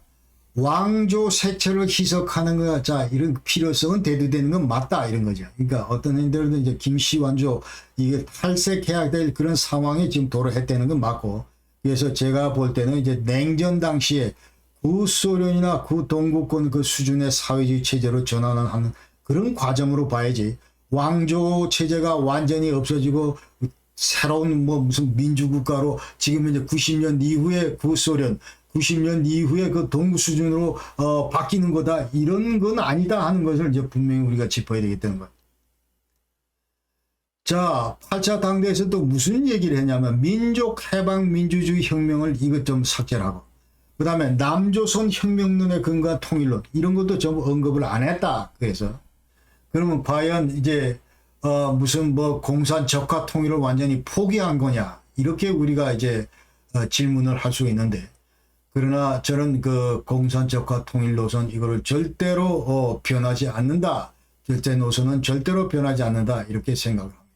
그래서 지금 실제로 8차 그 당대회에서 전조선의 그 애국적 민주 역량, 통일 전선 강화, 그 다음에 해외 동포들의 민주주의 민족 권리 이익을 보장하고 뭐 이런 얘기를 계속 끊임없이 하고 있고 그 다음에 남조선에서 미제 침략 무력을 철거시키고 그러니까 미군 철수 이거는 끝까지 지금 견지하고 있고 그 다음에 온갖 외세 간섭을 철저히 배격하자 뭐 이런 얘기를 하고 있는 것으로 볼 때 자 공산적화 통일을 포기했다 이렇게 섣불리 우리가 예단해서는 안 된다 이런 생각이 들고 자 그러면 이걸 어떻게 우리가 해석해야 될 건가 저는 개인적으로 자 이와 같은 몸부림은 그 60년대 그 동독 상황과 유사하다고 생각합니다. 그 당시 동독은 이제 50년대까지만 해도 자 독일을 통일해야 되는데 이 통일은 우리가 그 주인이 돼서 우리 주도로 통일을 해야 된다 이런 얘기를 했지만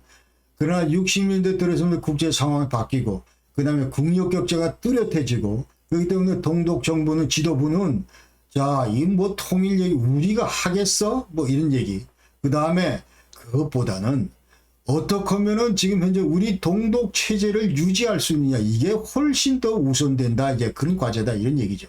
그래서 국제사회에서 동독을 자 이제 최소한 국가로 인정받는 것이 훨씬 더 시급하다. 그렇지 않으면 완전히 이제 국가 취급도 못 받고 뒷전으로 밀려날 이런 판국인데 지금 현재 북한이 자 여러 가지로 볼 때 이제 완전히 뭐 남북한 간의 그 국력 격차도 현저해지고 지금 뭐 체제 대결 이런 거는 저 말로는 할 수 있지만 현실적으로 이런 것들이 불가능하다는 것을 지금 북한은 알고 있는 거예요. 그렇기 때문에 자 현재 어떻게 하면은 저 우리 북한의 그 실체 이걸 국제사회로부터 저 인정받는 이런 것들이 더 중요하다 이제 그런 판단을 내렸다고 생각합니다.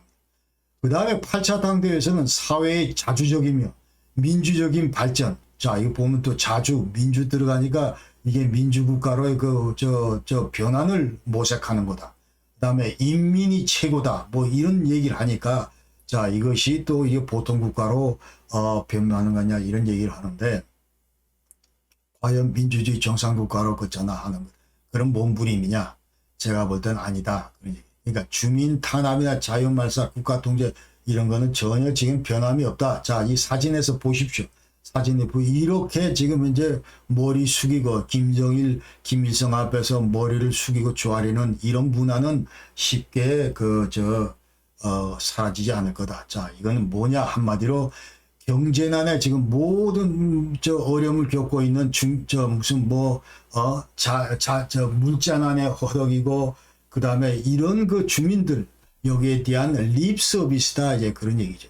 그러니까 자, 앞으로 너도 허리띠 졸라매지 않도록 하겠다 이제 그런 약속을 했는데 거기에 대해서 전혀 지금 현재 그 실현을 못 하고 있기 때문에 자, 김정은이가 여기 대해서 미안한 마음으로 지금 립서비스에 됐자 인민이 최고다. 앞으로 너희들 보고 가겠다.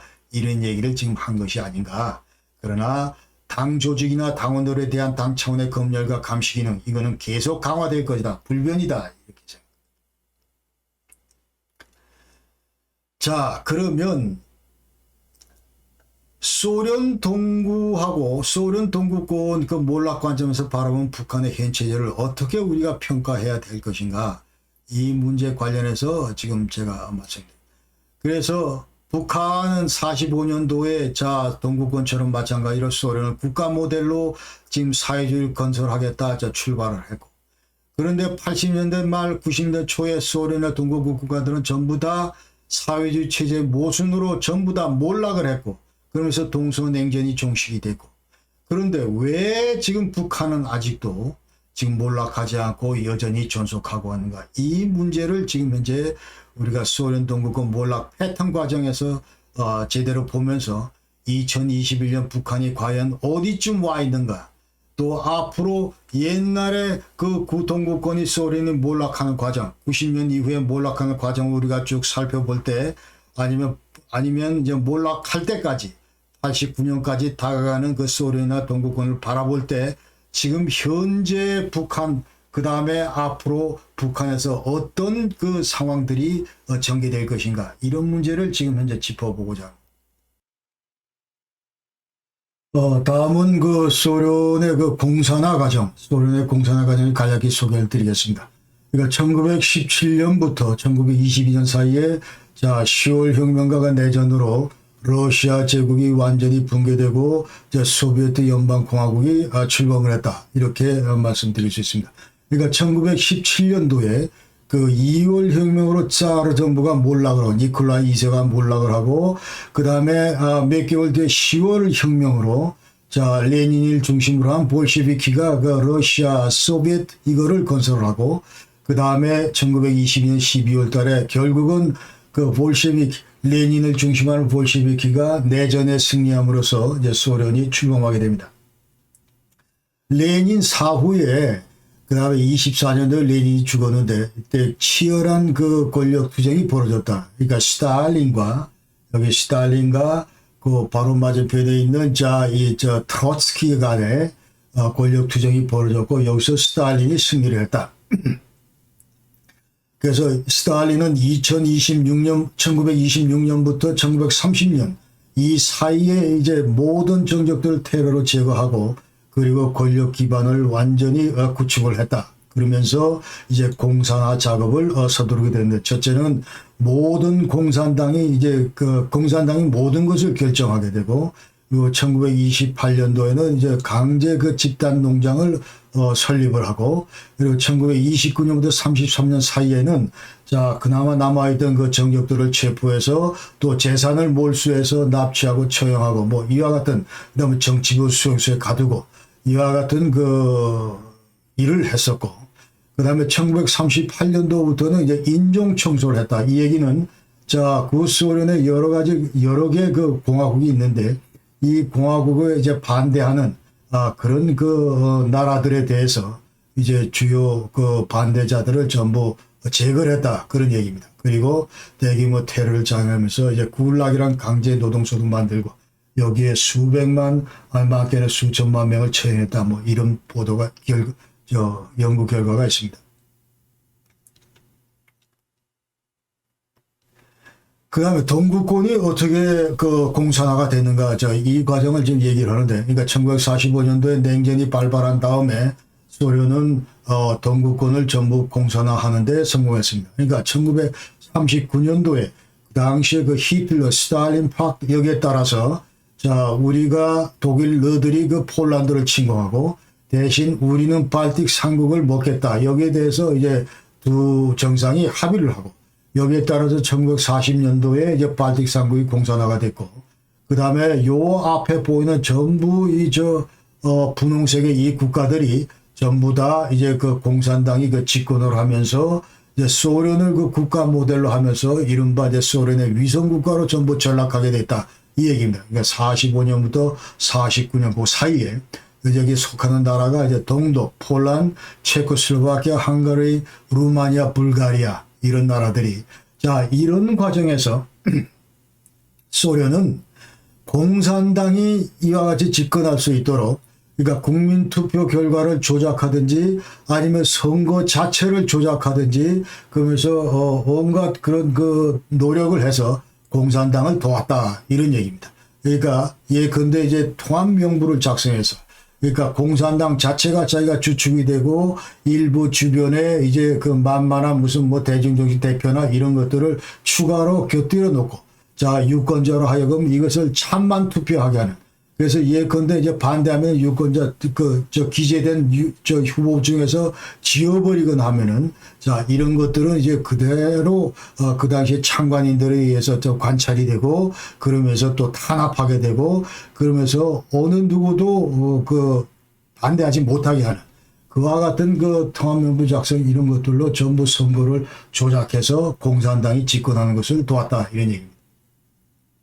그 다음에 그 스탈린은 그 그리스하고 터키도 그 공산당을 지원했지만 결국 여기서는 성공하지 못했고 그리고 이제 스탈린 그 소련은 이와 같은 그 동구 그 공산권들을 그 결집시키기 위해서 47년도에 코민폼 그리고 49년도에 코메콘 이거는 이제 경제협력 그 단체인데 그러니까 서방에 의해서 눈을 못 돌리게 서방의 그 어떤 이런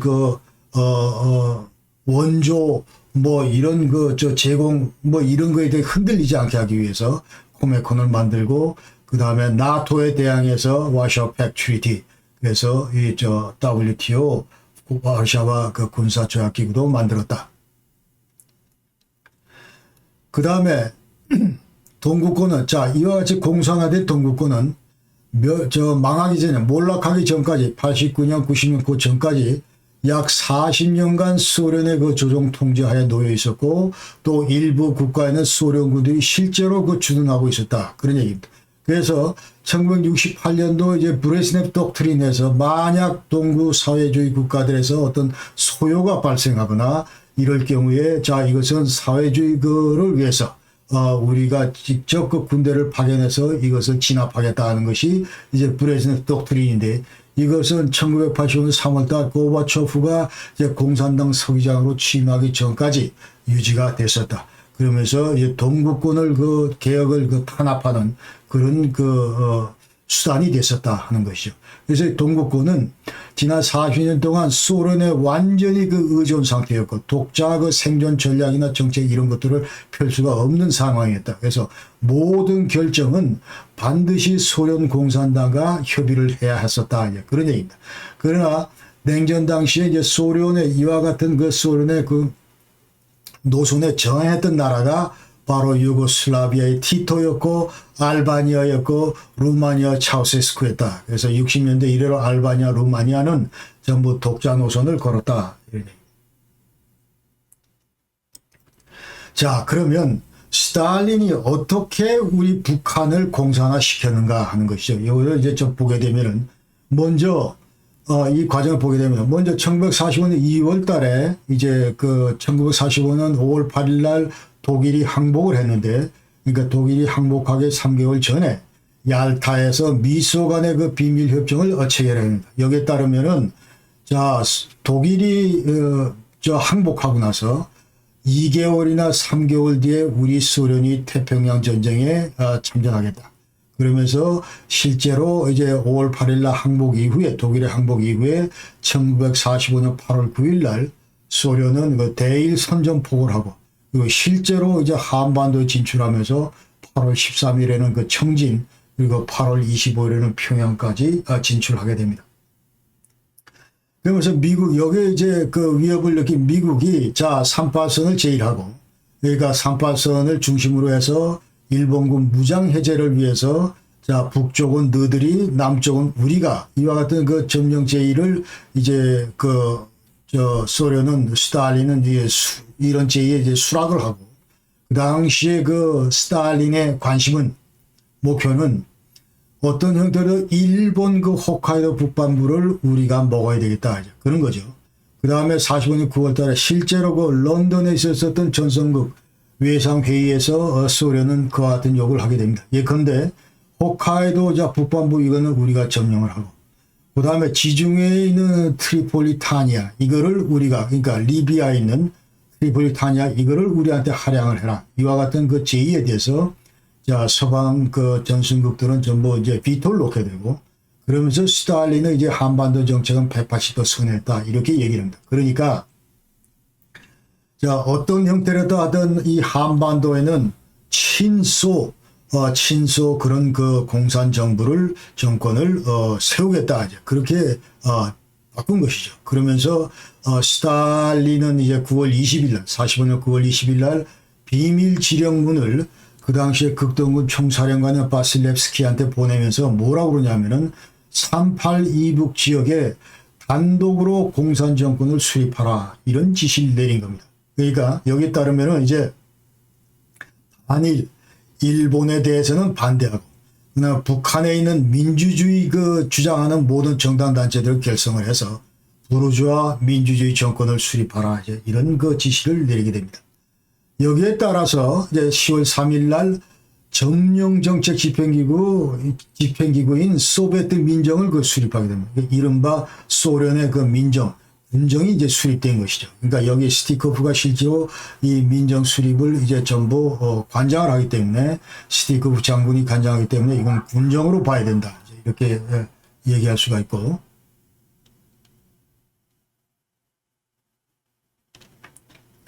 자, 이어서 11월 19일에 행정식국이 이제 설치가 됩니다. 자, 보시다시피 산업, 교육, 뭐 쪽에서 10개의 그 정부, 부처 기관들이 이제 설치가 되고, 그 다음에 45년 12월 25일은 소련군 정치사령국장인 그 슈킨이 이제 보고서를 만드는데 여기에 따르면은 자, 제초에는 뭐 친소 우호적인 단일 그 독립국가를 설립을 하자 이랬지만은 그러나 많은 그 민족주의적인 그런 성향을 띠는 민족주의자들이 이제 월남을 함으로써 이것을 연립정권 수립이 어렵겠다 이렇게 판단을 하고 이제 김일성을 중심으로 한 북한 정권을 수립하라 이제 이런 그 얘기를 하게 됩니다.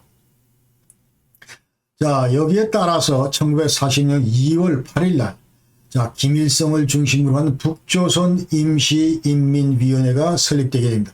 이것은 사실상 실질적인 북한 정부 역할을 하는 그런 기구다 이렇게 우리가 알아야 되고 그러면서 이제 북한 내에서는 40년 2월 달에 자 공황기간 3월 5일에는 토지개혁 그리고 이때 아까 역대는 이제 무상몰수 무상분배 경자유전 이런 원칙에 따라서 이제 토지개혁을 하게 되고 그다음에 46년 7월 1일 날은 중앙은행을 설립하면서 실질적으로 그 화폐를 발행을 하고 이러면서 이제 한반도에는 두 개의 다른 화폐를 쓰는 그런 경제적으로 그 완전히 분리된 그런 그 형태를 띠게 된다. 그리고 46년 8월 12일에는 이제 국유화를 실천을 하게 되고 그러면서 전 산업의 90% 이상 그 공장 기업들을 전부 무상으로 전부 몰수를 한다.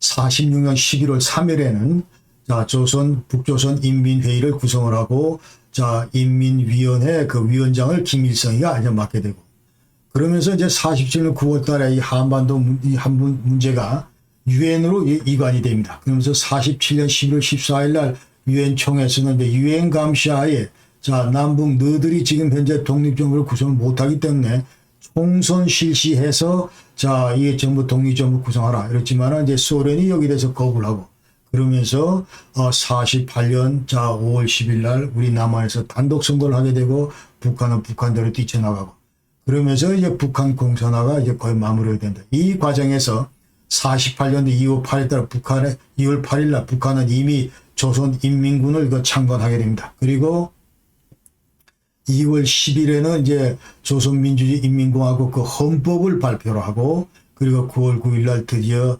DPRK 조선민주주의인민공화국을 선포를 합니다. 그러면서 48년 12월 달에 이제 소련군이 철수하면서 이른바 이제 북한에서는 완전히 그 공산 정권이 들어섰다. 공산 국가가 수립이 됐다. 이렇게 얘기하죠. 그래서 스탈린이 북한을 사실상 세운 거다. 이렇게 우리가 이제 정의를 할 수가 있습니다. 그러니까 소련식 그 소비에트 체제를 중심으로 한 완전히 공산 국가를 설립한 사람이 스탈린이다. 그러니까 북한의 헌법이나 국호나 당이나 내각 이런 모든 것들을 결정한 것이 바로 스탈린이다. 이렇게 얘기할 수 있습니다. 자, 그래서 우리가 조금 전에 이제 동구권이 어떻게 공산화됐는가, 북한이 어떻게 공산화됐는가 이걸 살펴볼 때 지금 현재 양 진영은 북한하고 이제 동구권 이렇게 보면은 체제가 완전히 똑같다 하는 것을 우리가 알 수 있습니다. 그러니까 자, 동구권과 마찬가지로 북한도 막스 레니즘에 입각한 사회주의 전체주의 국가를 건설하자. 자, 이렇게 지금 얘기를 하고 있고. 그 다음에 공산당 일당 독재. 여기는 뭐 노동당이지만 또 이와 같은 그 독재가 가능하기 위해서는 전부 선거를 조작했다. 이와 같은 공통점이 있고. 그 다음에 사회주의 그 계획경제 체제를 도입을 했다. 토지개혁, 아까 말씀드린 대로 소련 같은 경우는 맨 처음에 집단 농장, 그러나 점차 이제 토지를 그 국가가 몰수를 하면서 이제 국영농장으로 이제 발전을 시켰다. 그런 거죠. 그 다음에 이제 국유화도 했고. 그리고 강제 노동교화서, 정치범 수용소, 이런 걸 통해서 이제 반대 세력들을 전부 처형하고 구금했다. 그 다음에 비밀 경찰을 해서 24시간 모든 주민들을 감시 감독하는 그런 비밀 경찰 기구들을 전부 만들었다. 북한 같은 경우는 국가 안정 보위성이다. 이와 같은 역할을 하는 것이. 자, 그런데 소련하고 동구권은 이제 89년도 90년도 이때 전부 몰락을 했습니다. 그러니까 몰락을 하면서 동서냉전이 이제 종식이 됐는데 그럼 도대체 왜 몰락했는가 이 배경을 우리가 살펴보면은 먼저 고바초프의 그 개혁 개방 이 얘기를 우리가 해야 된다는 얘기죠. 그러니까 85년도 3월 달에 이제 공산당 서기장으로 고바초프가 등장하면서 그 당시 1926년부터 이제 스탈린 체제가 정식으로 이제 출범하면서부터 고바초프가 등장하기까지 그러니까 85년까지 약 60년간의 그 적폐, 사회주의 계획경제 체제의 그 적폐 이거를 청산을 하려고 이제 팔을 걷어붙였다 고바초프가. 그러면서 대내적으로는 이제 페레스트로이카 개혁을 하고 그 다음에 대외적으로는 이제 글라스노스트에서 개방을 하면서 이제 정치 개혁을 하고 이와 같은 이제 개혁 개방 정치를 펼치면서 소련 내부만 개혁 개방하는 것이 아니고 인접국인 동국 공산권에 대해서도 고바초프는 주문을 하기 시작합니다. 그러면서 89년 7월 7일 날 이제 와샤 팩트 정상회담에서 뭐라고 얘기냐면 더 이상 우리는 이제 브레즈네프 독트린 이런 거를 이제 견지하지 않겠다. 완전히 너희들에 대해서 포기하겠다. 이런 선언을 합니다. 그래서 우리 소련은 더 이상 너희들의 억압하는 그런 주체가 아니다. 그러니까 53년도 동독에서 56년도 헝가리에서 68년도 프라하에서 과감하게 군사력을 투입해서 이제 무력 진압을 했는데 자, 이와 같은 짓거리 이제 더 이상 안 한다. 이런 얘기를 이제 브레즈네프 독트린 이런 얘기를 하면서 앞으로 시나트라 독트린이다. 자, 그냥 마이웨이 시나트라, 프랑크 시나트라. 너들 동구권 너들 지금부터 멋대로 가라. 가고 싶은 대로 가라. 이런 얘기죠. 그러면서 너들은 완전 주권을 행사하고 그다음에 자결권을 행사하고 그다음에 시민들의 자유 이런 것들을 이제 허용받게 된다. 이러면서 이제 그 동부 치료권에 대해서 새로운 사고를 해라. New thinking, noise thinking 해라. 그러면서 이제 민주화를 요구를 하게 됩니다. 그러면서 이제 실제로 그 당시 그 소련의 그 월남전이라고 얘기했던 자, 아프가니스탄 79년도에 들어갔는데 계속적 수렁으로 빠져드니까 결국 10년 만에 89년 2월 달에 소련은 아프가니스탄에다 이제 철수를 하게 됩니다. 철수를 하고 또 미국과는 그 군축 INF, Intermediate Range Nuclear Forces, 중거리 핵감축 협정, 그리고 START 전략 핵무기 감축 협정 이런 것들을 전부 이제 하면서 과감하게 이제 국방비도 이제 삭감하려는 그런 노력을 보이기 시작합니다. 자, 동구권이 왜 몰락했는지 소련과 그 동구권 몰락 이면에 또 다른 그 팩터는 그 당시에 그 교황이었던 바오로 2세가 동구의 그 민주화 변혁 개혁 이런 것들을 지지했다는 것이죠. 그러니까 지금 바오로 2세는 이제 폴란드 사람이고 슬라브족이고 그래서 78년도에 이제 교황으로 부임한 이래 세 차례에 걸쳐서 폴란드 고국을 방문하면서 그 당시 폴란드 내에서 그 자유노조, 그 솔리다노시, 레히 와렌사가 그 이끌었던 솔리다노시의 그 민주화 운동을 그 지지하게 됩니다. 지지하고 공개적으로 지지하고 자, 이 교황께서는 이제 반공 그 지향이다. 그러니까 반체제 시민 운동을 하는 그 정신적인 지주 역할을 하신 분이다. 이렇게 우리가 알아야 됩니다. 그래서 자, 동서냉전과 그다음에 덩달아서 이제 독일도 통일이 되는데 이 두 개의 큰 역사적인 그 주역은 1등 공신은 바로 고르바초프와 교황 바오로 2세다. 그 얘기입니다. 그러니까 자, 고르바초프가 앞에서 끄는 그 엔진 역할을 했다면은 이제 바오로 교황님께서는 이제 뒤에서 밀어주는 그런 그 정신적인 지주 역할을 했다. 이렇게 얘기할 수 있어요. 그래서 고르바초프도 실제로 자기 그 회고록에서 뭐라고 얘기를 하냐면 Alles was in der letzten Jahren in Osteuropa geschehen ist, wäre ohne diesen Papst nicht möglich gewesen. 자, 이거는 자, 지난 수년간 동독에서든 정치적 변혁, 이것은 사실상 여기 계신 이 팝스 교황이 없었다면 결코 가능하지 못했던 그런 일들이다. 그러니까 교황이 계셨기 때문에 자, 이와 같은 정치적인 변혁 이런 거를 내가 마음대로 추진할 수 있었다. 그런 얘기를 이제 회고록에서 하고 있습니다.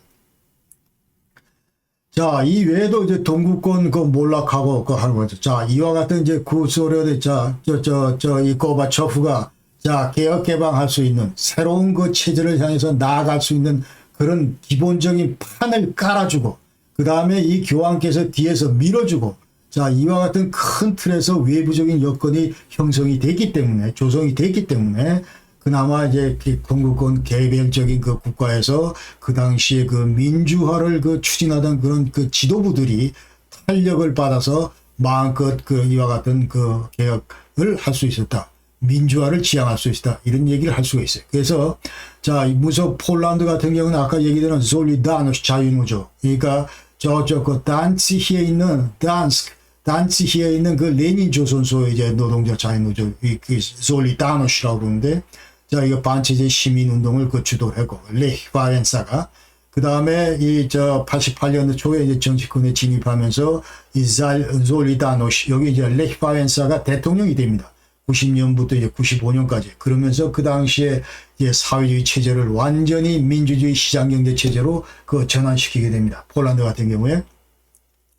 그 다음에 체코슬로바키아도 차 77일. 그러니까 폴란드에 솔리다노시가 있으면은 체코슬로바키아는 차 77이다. 그러니까 77년도에 자, 그 당시에 이제 극작가 바슬랍 하벨 자, 이분이 그러니까 예술가, 지식인, 노동자, 종교 지도자 이런 분들을 전부 이제 반체제 인사들을 긁어 모아서 자, 이제 민주화 시민 운동을 할 수 있는 그런 그 단체를 만들었다는 것이죠. 차타 77년부터 92년까지 존속을 했는데 자, 여기 따르면 이분들은 이제 자, CSE 헬싱키 파이널 액 1975년대 동서진영 간의 정부 합의 거기 따르면 자, 인적 교류도 해야 되고 그리고 상대 진영의 모든 사람들의 인권을 리스펙트 해야 되고 자, 이런 것들을 준수하라 이런 요구를 한 것이죠. 그러면서 자, 이 동권 내에서는 이제 폴란드, 체코슬로바키아, 그다음에 동독 뭐 이런데 전부 다 헝가리 이런 나라들이 전부 이런 그 민주화 운동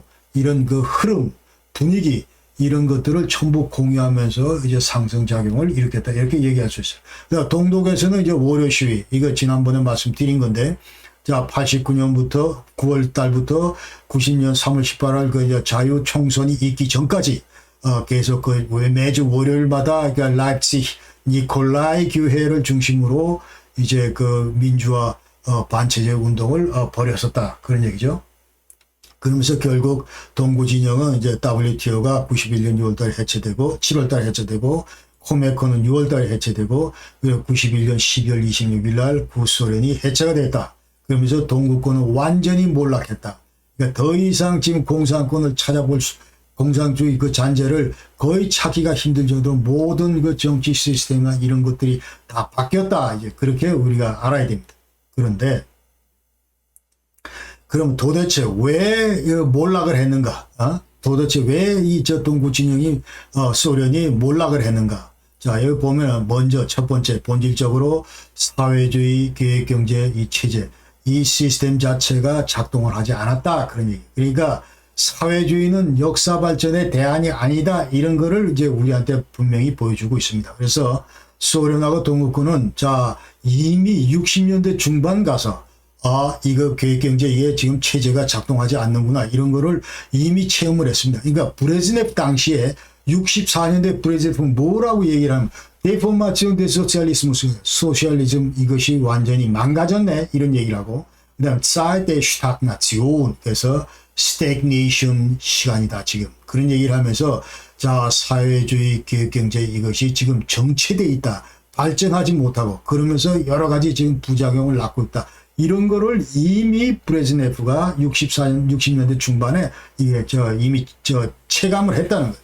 그러면서 스스로 자체 평가가 야, 우리가 지금 강대국이 아니고 제3세계권으로 추락하는 것 같다. 이런 얘기를 지금 했다는 거예요. 그러면서 경제 생산성도 떨어지고, 그 다음에 경제 성장도 둔화되고, 기술 개발은 엄두도 못 내고, 자본주의 그 서방의 정착 예속도 이거는 기포만 지고, 그러면서 이와 같은 비효율적인 국가 통제, 또 간부들대로 부패해가고, 지하 경제는 나름대로 또 활성해가면서 계속 그 제3의 제4의 마피아가 생겨나고, 이와 같은 그 악순환의 고리가 계속 반복되는 것이 바로 사회주의 계획 경제의 본질이다. 이런 얘기. 자, 그러면서 이제 그 유가 하락이 지금 이제 80년 초부터 이제 계속 소련의 경제의 그 발목을 잡는다. 이런 얘기죠. 그러니까 그 당시까지는 스태그네이션 얘기를 했는데 이제는 스태그네이션은 커녕 디커 얘기를 합니다. 완전히 붕괴다. 이제 그런 얘기를 하면서 자, 80년에서 87년 그 사이에 이제 유가 하락으로 경제 침체다 얘기하면서 소련의 경제가 파탄이 됐다. 이렇게 얘기를 하는데. 자, 오펙, 사우디가 그 당시에 유류를 이제 증산을 하게 됩니다. 80년대 중반에. 대략 한 5배 정도 더 많은 유류를 이제 생산을 하게 되고. 이러므로써 이제 소련의 유가가 거의 6분의 1 가격으로 추락을 한다. 그러니까 39.50이 된 배럴당 이 달러들이 이제 9.75 달러로 줄어들었다. 그러면서 엄청나게 이제 소련은 이 재정 수입도 줄고 그다음에 그러면서 석유 생산량 3분의 1을 감산을 하게 되고 또 그 당시에 시베리아 가스관 건설 중이었는데 자 이러면서 유가 하락 자체가 소련의 그 재정 악화를 초래하고 그러면서 근본적으로 소련 경제 구조를 완전히 파탄으로 몰았다 이런 얘기입니다. 재정 수입이 줄어들고 정부 지출은 많아지고 투자는 전혀 할 수 없는 그런 상황에서 자 농업 생산물이 이제 완전히 생산량이 저하되고 곡물 수입은 서방으로부터 이게 또 늘어나게 되고 그래서 83년도 88년도 곡물 수입이 지출 보면은 약 한 400%가 인상이 됐다 늘어났다 그런 얘기죠. 그러면서 국제시장에서 자 이 쌀이나 밀을 들여올 때 전부 달러로 결제를 해야 되고 이러면서 이제 소련이 엄청나게 어려움을 겪는다. 그러나 소비재의 질은 계속 저하되면서 기술은 낙후되고 이러는 가운데 소련의 국가 채무가 이제 폭발한다 이런 얘기입니다. 85년도에 128억 루블이던 것이 자 88년도 불과 3년 뒤에는 이것이 806억 불로 늘어났다 그런 얘기죠. 대략 한 5배 정도 늘어났다 그런 얘기고 그 외에도 이제 79년도 아프가니스탄 이제 아까 얘기대로 소련의 월남전이라고 하는데 괜히 끼어들었다가 지금 엄청나게 정비를 쏟아붓고 자 이러면서 이제 그것도 큰 그 타격이었다. 그래서 미국과 군비 경쟁하는 거 이것도 부담이었다. 이런 얘기를 우리가 할 수 있습니다. 그 외에도 이제 소련이 몰락하게 된 배경은 자 이거 민족 소련 내부 민족 내부 갈등이다. 그러니까 38년도에 아까 말씀드린 대로 스탈린이 이게 구소련을 점차 확대한 과정에서 여러 개 공화국들 여러 가지로 지금 본질적으로 정체성이 다른데도 불구하고 강제로 편식한 여러 나라들이 그 서서히 골마 터지는 거죠. 그러면서 86년 말에는 카자흐스탄에서 그 다음에 아제르바이잔, 아르메니아 갈등 91년도, 그 다음에 발틱 3국 91년도 독립하고, 조지아 91년 독립선언하고, 뭐 이런 식으로. 지금 현재 이 지도에서 보시다시피 전부 변방 국경 지역에 별표로 표시되어 있는 이런 것들이 전부 구소련 공화국 내 민족 갈등을 얘기를 하는 겁니다. 이런 것들이 일시에 분출하면서 내부적으로는 점점 더 모든 경제적인 이런 체제가 지금 망가져 가고 있고, 그 외에 경쟁할 그런 여력도 없는 데다가 또 주변 공화국에서는 이와 같은 계속 분쟁도 일어나고, 그러니까 결국 구소련이 해체되고, 러시아 하나로, 남는 그런 결단을 내릴 수밖에 없었다. 그런, 얘기입니다. 그러다 보니까 소련이 이처럼 흔들리니까, 완전히 본부가 흔들리니까 주변도 전부 흔들릴 수밖에 없다. 중앙이 흔들리니까 주변구도 흔들릴 수밖에 없다는 거죠. 아까 모든 걸 다 소련의 영향 하에서 모든 정치제도나 문화 이런 것들이 형성되어 있던 동구권이 더 이상 버티지 못하고 지금 현재 가운데 완전히 주체국이 흔들리니까 여기에 따라서 전부 흔들릴 수밖에 없다. 그러면서 독자기를 모색한다는 것이죠. 요거는 소련군이 동독에서 철수하는 장면인데 여기 뭐라고 되어 있냐면 1945년도부터 주둔하면서 1994년까지 머물렀다. 8월 31일부터 철출하는데, 이와 같이 그동안 쭉 이런 머물러 있었다는 거죠.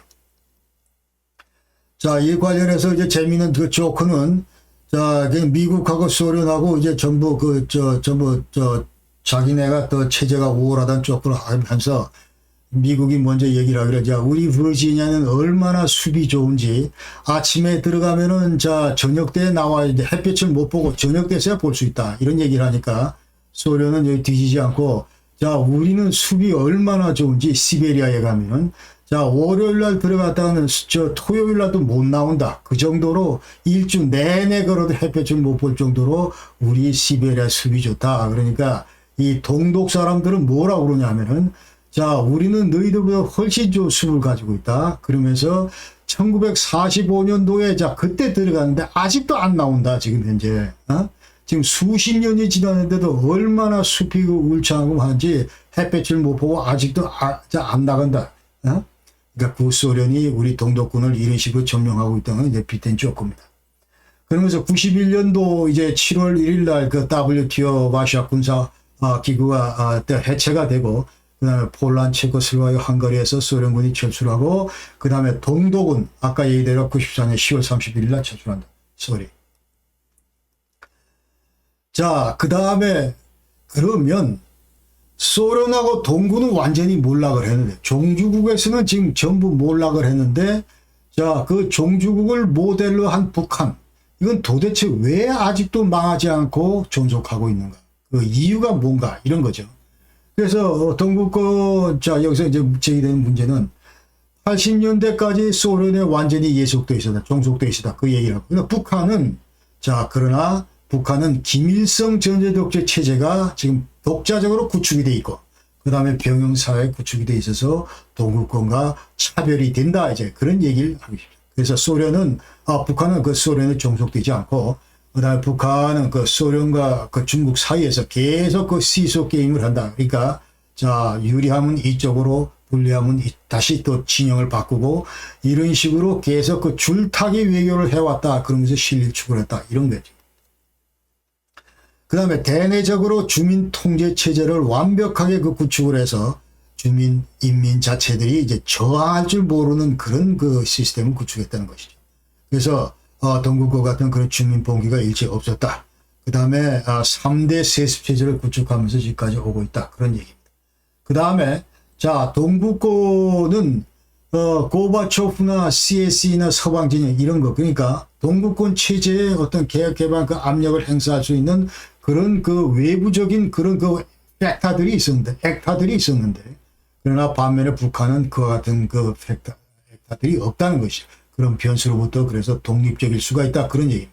그러니까 예컨대 CSE, Conference for Security and Cooperation in Europe, 유럽 그 안보 협력 기구 여기서는 75년도에 이제 헬싱키 파이널 액트라는 걸 만들어 여기에 따르면은 자 이게 동부 진영, 서구 진영 전부 다 그 인권이 중요하고 또 자유 왕래가 중요하고 그렇기 때문에 자 동구 진영 수뇌부 너희들은 동구 진영 그 주민들이 언제든지 서구로 넘어갈 수 있도록 이런 걸 보장해야 되고 인권을 보장하라 그런 얘기죠. 그러니까 그런 것들을 계속 이제 서방 진영이 동구 진영을 해서 75년부터 계속 강조를 해왔다는 것이죠. 서방 진영에서. 자, 이런 것들도 이제 동구권을 흔들리게 하는 그러면서 전부 그 서방 진영을 동경하게 하는 그런 그 팩터가 됐는데 지금 북한 주변에는 이와 같은 그 압력을 행사할 수 있는 그런 그 팩터들이 없다. 그런 얘기. 그래서 인권이나 자유 투쟁할 수 있는 그 수단이 없고 그 다음에 유일하게 있다는 것이 고작 중국과 러시아인데 얘들은 민주화 운동하면 가감하게 무력 진압하는 뭐 그런 아주 국가들이다. 그러니까 무자비한 그 국가들만 오히려 둘러싸여 있기 때문에 북한의 그 후계는 역할을 하기 때문에 대단히 이와 같은 그걸 기대하기가 어렵다. 그런 얘기입니다. 그 다음에 동구권은 자 보면은 이제 야당도 있었고 나름대로 그 다음에 노조도 있었고 반체제도 있었고 그 다음에 종교 지도자나 그 민주화 그 개혁 세력들이 있었다. 그러면서 민주화 투쟁과 그 체제 저항 역사 이런 것들이 또 깊기도 하다. 그 반면 북한은 주민들의 민주화 의식을 깨워줄 그런 반체제 단체나 교회 같은 그런 종교 세력이 전혀 없는 상태다. 자, 이것은 이제 여러분 보시는 아까 말씀드린 월요 시위 몬탁스 데몬스트라치온 라입치히에 있는 니콜라이 교회인데 자, 여기서 이제 1980년 9월 4일부터 자, 전부 여기서 사람들이 모여서 평화 기도도 하고 그래서 반정부 시위를 이제 계속 매주 월요일마다 벌린 거죠. 그러면서 결국 동독 정권을 이제 무너지게 했다. 그 다음에 그 동구권의 그 군부들은 WTO 차원에서 관리가 되기 때문에 그러나 북한 인민군 같은 경우는 체제 유지의 핵심 기관이고 그래서 만약 주민 봉기가 일었다 평양에서 그러면 군부에서 과감하게 유혈 진압될 수밖에 없다. 1980년 2월 4일 날 천안문 사태 때 이제 중국 인민해방군들이 했던 것처럼 그래서 이런 것들은 이제 그 동구권 군부하고는 완전히 차원이 다르다 그런 거죠. 그래서 이제 그 쉽게 동구처럼 그렇게 몰락하지 않을 것이다. 이제 그 얘기를 드리겠습니다. 자, 그러면 북한의 현 상황은 아까 말씀드린 대로 지금 엉망진짜 요 사회주의 그 계획경제 체제가 이제 작동하지 않는다. 그런 말씀을 드렸고, 자, 그래서 완전히 파산 일보 직전인데, 그러니까 어떤 형태로도 지금 현재 고바초프나 등소평 같은 개혁 지도자가 나와야 되는데, 그럼에도 불구하고 지금 현재 또 앞으로 그 경제 상황이 계속 악화되기 때문에 자 이렇게 되는데 그러면서 여기에 따라서 이제 8차 당 대회에서도 야 뭔가 변화가 있어야 되겠다. 그러면서 이제 얘기를 하고 있는데 그럼 과연 어떤 사람이 나와서 이와 같은 그 적폐를 풀 것인가?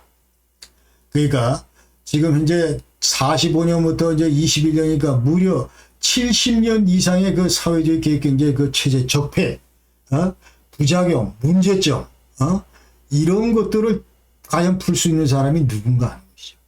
지금 이제 김정은이가 과연 그런 역할을 할 수 있을까요? 이제 그런 그 의문을 우리가 이 시점에서 제기를 해야 됩니다. 그래서 지금 현재 고르디우스의 그 매듭을 과연 누가 풀 것인가? 지금 구소련 같은 경우는 고르바초프가 그 문제를 풀라고 얘기를 했고, 그 다음에 1978년도 이제 중국 같은 경우는 등소평이 그 문제를 풀라고 이제 팔을 걸어 붙였던 장본인인데, 그런 지금 현재 김정은이가 자, 과연 그 일을 할 수 있을 것인가? 이걸 비교할 때, 자, 집권 과정이나 이런 데서도 이제 그 등소평하고 고르바초프하고 차이가 나고, 얘는 권력 세습을 했고, 그러나 이 다른 두 양반들은 자 정부에서 인민협상회의에서 주석으로 이제 합법적으로 그렇게 전부 선출이 된 사람들이고, 그 다음에 그 의사결정 과정은 이제 김정은은 다분히 독단적인 반면에 이제 고바초프 등소평은 집단 지도 체제 속에서 이제 모든 결정이 이루어지고, 그 다음에 퍼슨에 대한 리더십 이것도 지금 차이가 난다. 이 고바초프나 등소평은 대단히 그 합리적이고 그 실용적인 노선을 추구하는 반면에 자 김정은에서는 그런 걸 찾아볼 수가 없고, 그다음에 전쟁 범죄에 대한 책임. 김정은은 지금 이미 국제사법재판소에 기소돼 있으나, 고르바초프 같은 경우는 자 스탈린의 그 폭정에 대해서도 비판을 하고, 그러면서 아까 얘기대로 동구권에 대해서 우리가 더 이상 68년부터 이후 그 추진해왔던 자 브레즈네프 덕트린 이건 다 안 한다, 적용 안 한다 그런 얘기를 하고, 또 과거 공산당 그 만행에 대해서도 사과를 하고, 그 다음에 계속 그 동구권에서 민주화를 강조를 하고, 뭐 이wan 같은 거 했다는 거예요. 그러면서 결과적으로 동서냉전의 그 기여 종식에도 그 기여를 하고, 이와 같은 그 세계사적인 그런 인물인데, 자, 그 여러 가지로 볼 때 김정은은 택도 없다 그런 얘기입니다.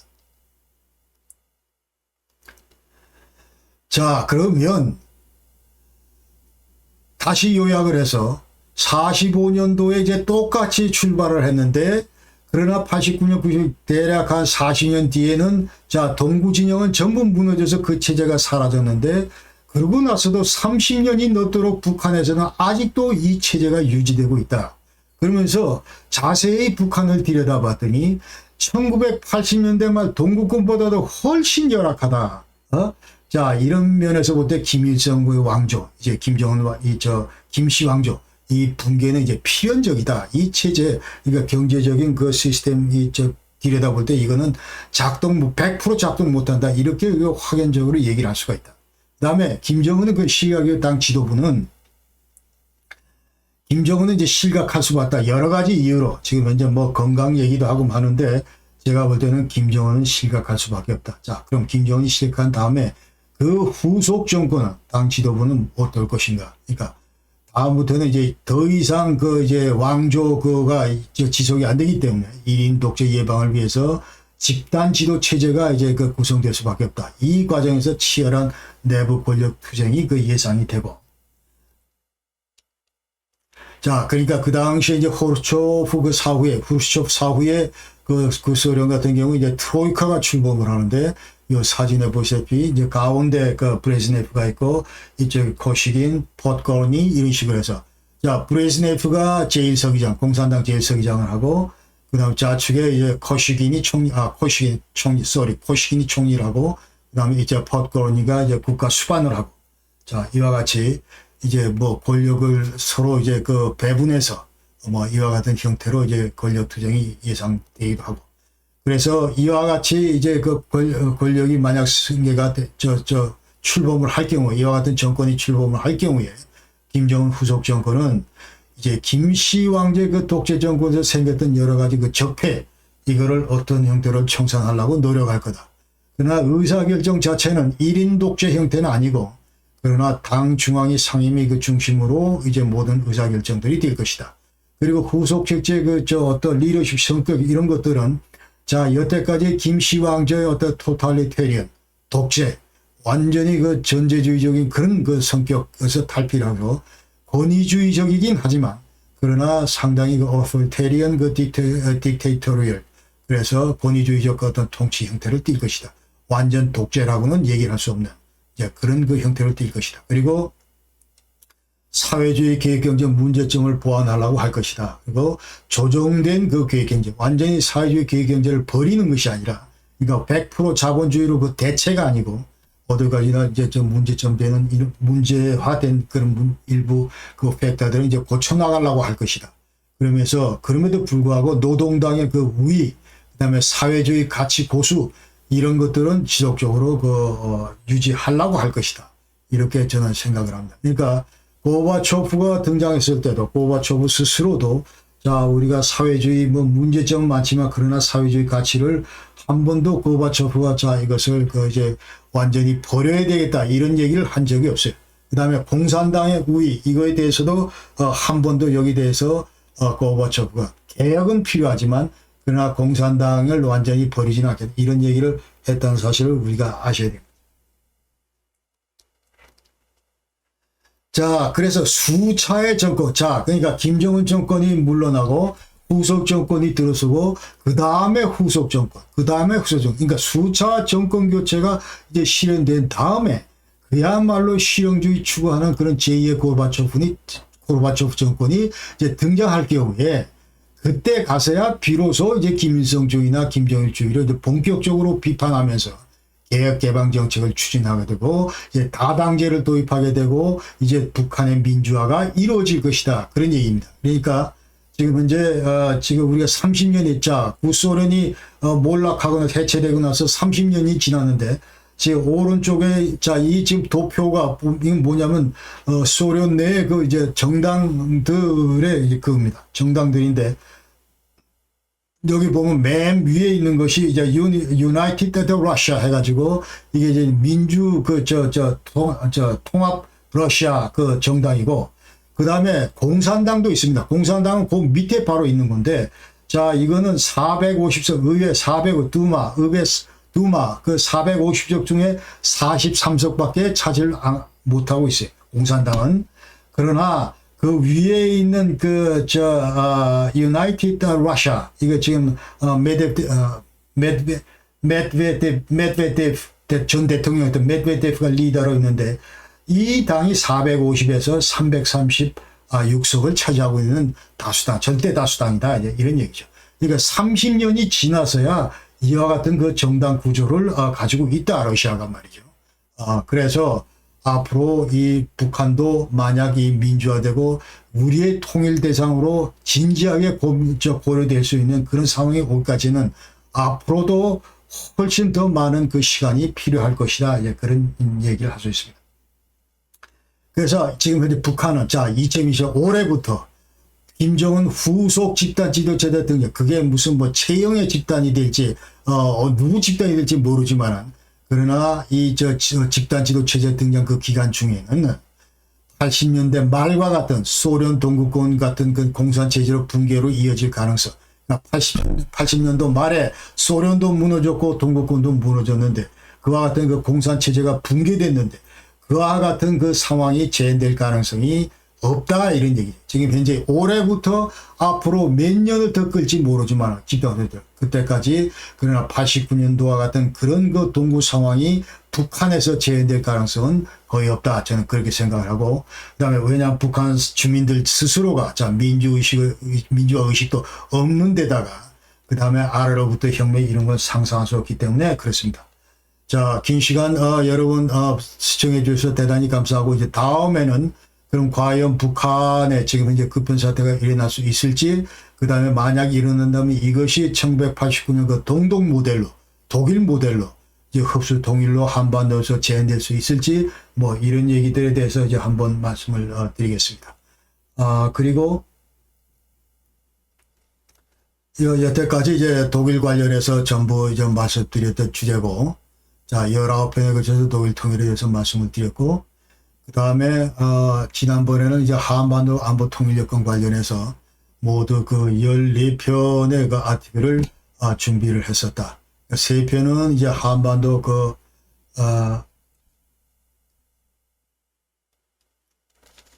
냉전구조 해체하고 평화체제 구축하는 문제, 그 다음에 나머지는 전부 이제 북한 핵 문제 관련해서 이와 같은 자료들을 전부 올려놨으니까 혹시 필요하신 분은 다시 한번 보시길 바랍니다. 자, 이것으로 이제 이번 그 영상 모두 마치겠습니다. 여러분, 딱딱한 주제, 긴 시간 시청해 주셔서 대단히 감사드리고 여러분 항상 건강하십시오. 다음 영상에서 인사 다시 드리겠습니다. 안녕히 계십시오.